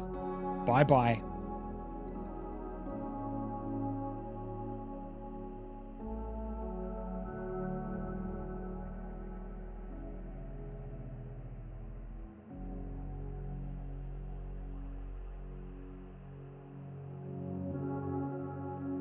Superheroes are continuously dependent on a worldview which is insular to themselves.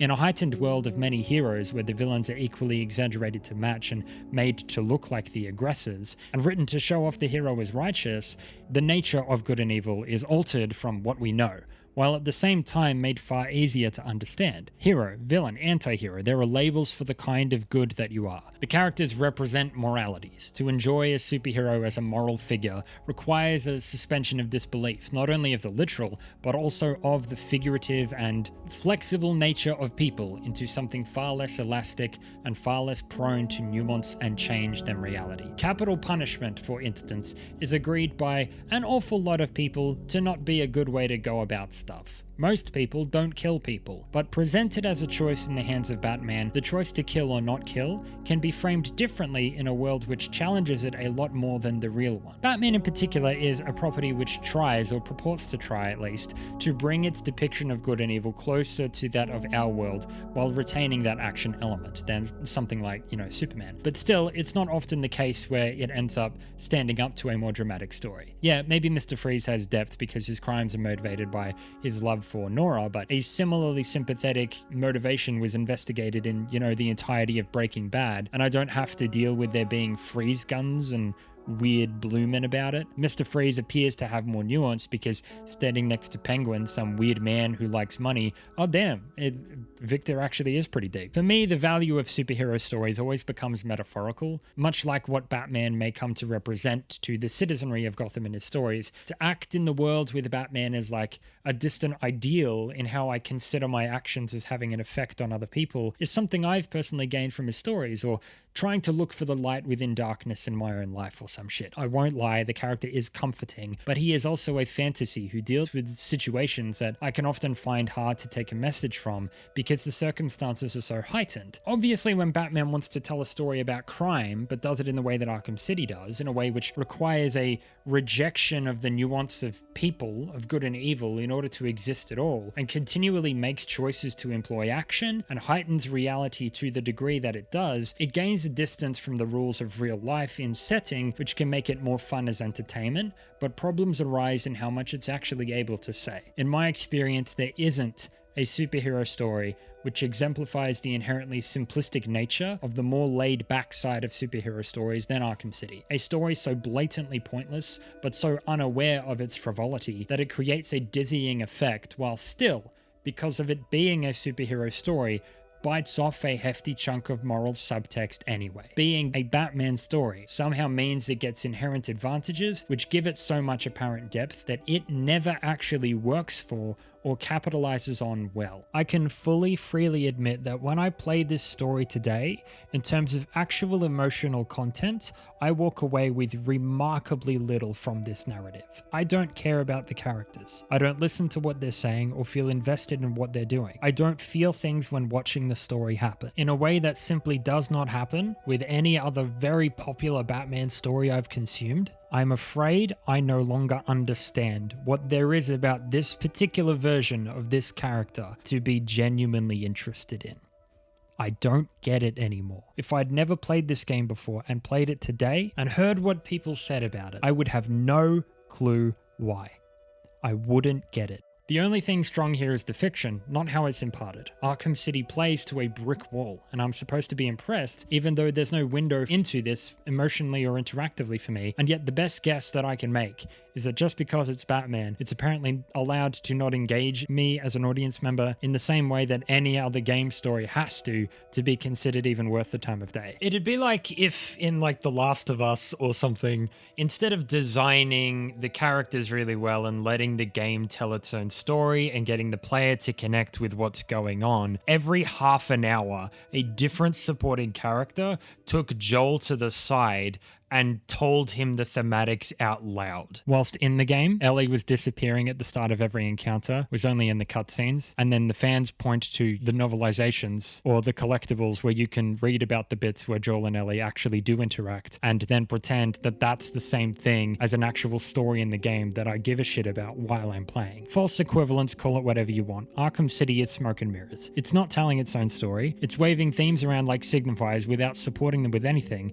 but because it's Batman, and can make reference to off-screen shit I never saw, it goes the whole way back around to become stupefying as if it's a masterwork when nearly all of the subtext is only there because of the property itself, not the story the game was actually telling. If any other story conveyed a message about redemption that was this vague and simplistic, no one would bat an eye, but because there's a bat here, we're supposed to. The story presented at Arkham City presents so little depth to each aspect of crime, cruelty, a savior, chances, judgment, internal conflict that it contains, that the game contains, but has simply so many themes present just because this is Batman that it becomes difficult to notice that it focuses on none of them effectively, and those which it does make time for feel huge because of it. That's the only thing that I've got to hold on to. I've got no choice but to make mountains out of the molehills, and all the while, it looks like a sword fits here. Arkham City might be some of the most fun I've ever had playing games. Might be a vast improvement over Asylum in a lot of ways. I'm here more purely than I almost always am, for the fun,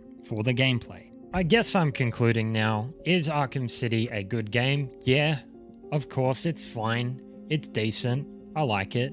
But what kind of game is it? That's what I think we might disagree on. I think given its choices and how it approaches storytelling, it becomes an ineffective narrative, or at least an unemotional one. And so in deciding not to commit to designing a narrative experience, becomes a game that's purely about the enjoyment and being along for the roller coaster. But that roller coaster is also so riddled with holes that it can be tough to ride along with even then. The gameplay is amazing though. I love playing this game, but I've heard that the whole thing is one of the greatest of all time. One of the deepest, most well-told narratives and game-changing titles to have ever been released. And that dead serious take, I think, is a very narrow view of what gaming is, of what developers in this medium are truly capable of making. Sometimes it's good enough for the movie or the game to just be absolutely sick, but a bit trash. Just own your trash. Arkham City is cool action game trash, where you punch a shark, smack a guy's head on the hilt of a sword, plant it in the ground, and beat up a guy in a fridge. Could that be the greatest game of all time? Maybe, if it was self-aware. Value it for what it is, what it does to your life. Hold on to those things. Because if this means that much to you, getting this twisted, the only person that ends up hurting is you. You tried to put the value of your experience on a sandcastle instead of taking ownership of it for yourself. Somebody is gonna knock the sandcastle, and it's in your hands whether you let that bother you or whether it was the having built it, the weather and the sun and the people while you were there, the photos you took and the memories you made around it that you choose to value. It was always gonna fall over. The tide was always gonna come in. Me or some other Adam Gilchrist wannabe was always gonna march up in there and ruin your day. There was always never gonna be anything left eventually. There wasn't any reason to make the thing seem more important. You had a good time at the beach. That's what mattered. Don't deny yourself the privilege of owning your own joy. Because at the moment, and maybe for the past few years really, the term masterpiece, as far as gaming goes, means nothing. It's used far too often for it to contain any merit, and it stopped meaning anything the second we put it on games like this, instead of the phrase, I like this. This is the third project from a fledgling developer, who were then thrust into the highest level of conversation before they'd had a chance to really prove that they belonged there and get used to the feel of their boots. And now they have absolutely buckled under that pressure in the form of dormancy. Masterpiece is an offshoot of Feel Like Batman after all, a neologism, a meaningless catch-all term that circumvents the need to think this through at all, and it can just be used about anything now. And it is, all the time. Well, anything with a budget of more than a few $1 million at least. But if people are just using the neologisms, just repeating the phrases, they don't learn to think through their actual experiences and share their own feelings and get to know their real value. They just miscommunicate the experience as the work itself. And the only person that ends up hurting is them. Because they put the game in the firing line of criticism, but they didn't emotionally get out of the way. What they said was masterpiece. What they meant was this was important to me.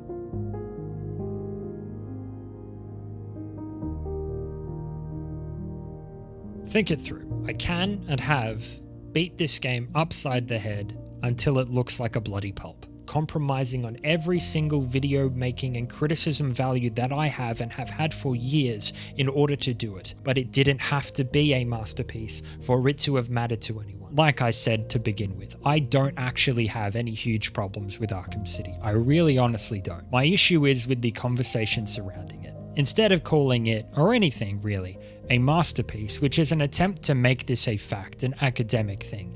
You can say you enjoyed it. You can say specific things that you like about it. You can create an opportunity to connect with other people about a shared experience that you had and share what you feel without turning all the attention back to the thing itself, because the game wasn't made to service its own legacy. It was trying to provide you with an experience. An experience which has, by my impression of what's been left behind, been almost totally buried in its emotional exactness by an avalanche of praise, attempting to lift it up instead. We don't talk about what this game does, we just talk about how good it is. That's a misunderstanding, because if I hold you by the sides of your head and make you look at this thing, we know the truth. The praise is a distraction and a distortion from the actuality. The reality that all you had was a good time, and the thing which provided it doesn't need your reassurance that it matters, because it doesn't hear you, it doesn't care, it doesn't make a difference. That might be harsh, but get used to that idea, because nobody ever said what you felt only mattered if you could prove it was real, and that the thing it came from was untouchable. Because my favorite open world, my favorite place in games is still Assassin's Creed Syndicate, and that game is proper wonky, and I don't give a shit. It's an ironic moment, right, where I took Asylum to task and seemed to be taking it too seriously, and I'm advocating for City to get off a little easier, but it's just two different paths to the same conclusion. I am asking my 15-year-old self, I'm trying to speak with him, tell him to value things correctly, to just get some perspective on it. You don't need to torture yourself about it, just be honest. It's just Arkham City.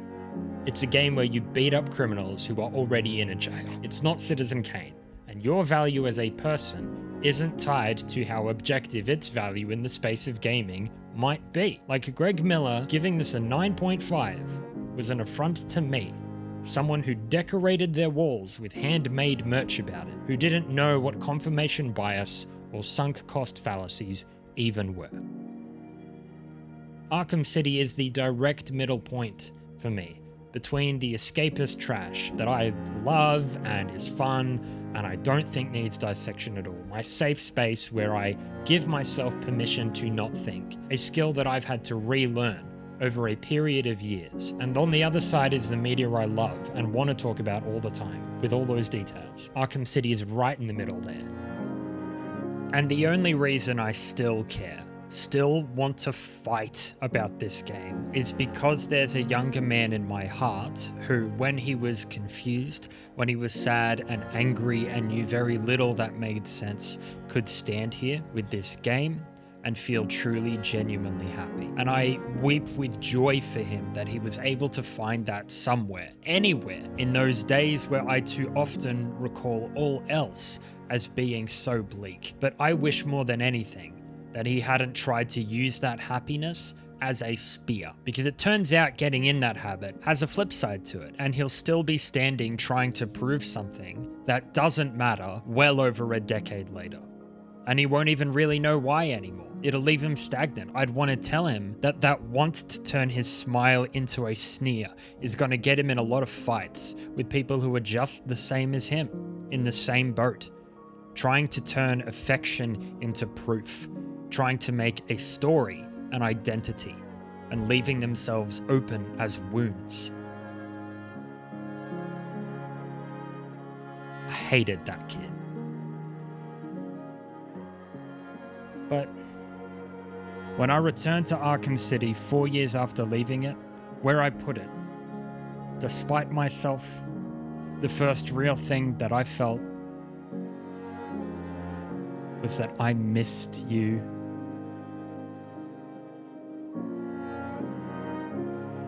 I miss Arkham City. I miss the days when I made school projects based on it. I miss being able to say, I told you so, to my friends who thought they'd hate it. I miss wearing a $30 shitty looking leather Batman cowl in the middle of the city, not knowing exactly how special the girl holding my hand was for letting me be me while I did it in broad daylight.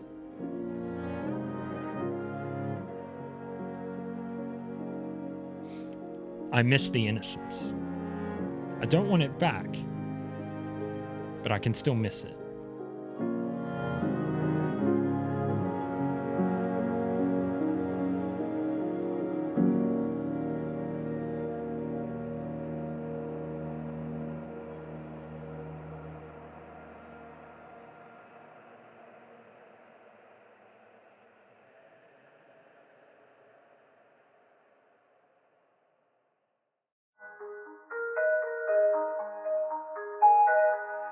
Hey, I'm gonna play a little Batman game, gonna play a little Batman game all day. Play it like 9 or 10 years late, make a big video online like, hey, play a little Batman game, like, play a little Batman game, like, y'all said it was pretty good, like, turns out nope. Watch a little Batman video like, hey, this shit's way too long. Why is it going on for 3 hours when like 4 years ago, he made a 15-minute segment that said just as much. What's he even doing? He's a bit touchy.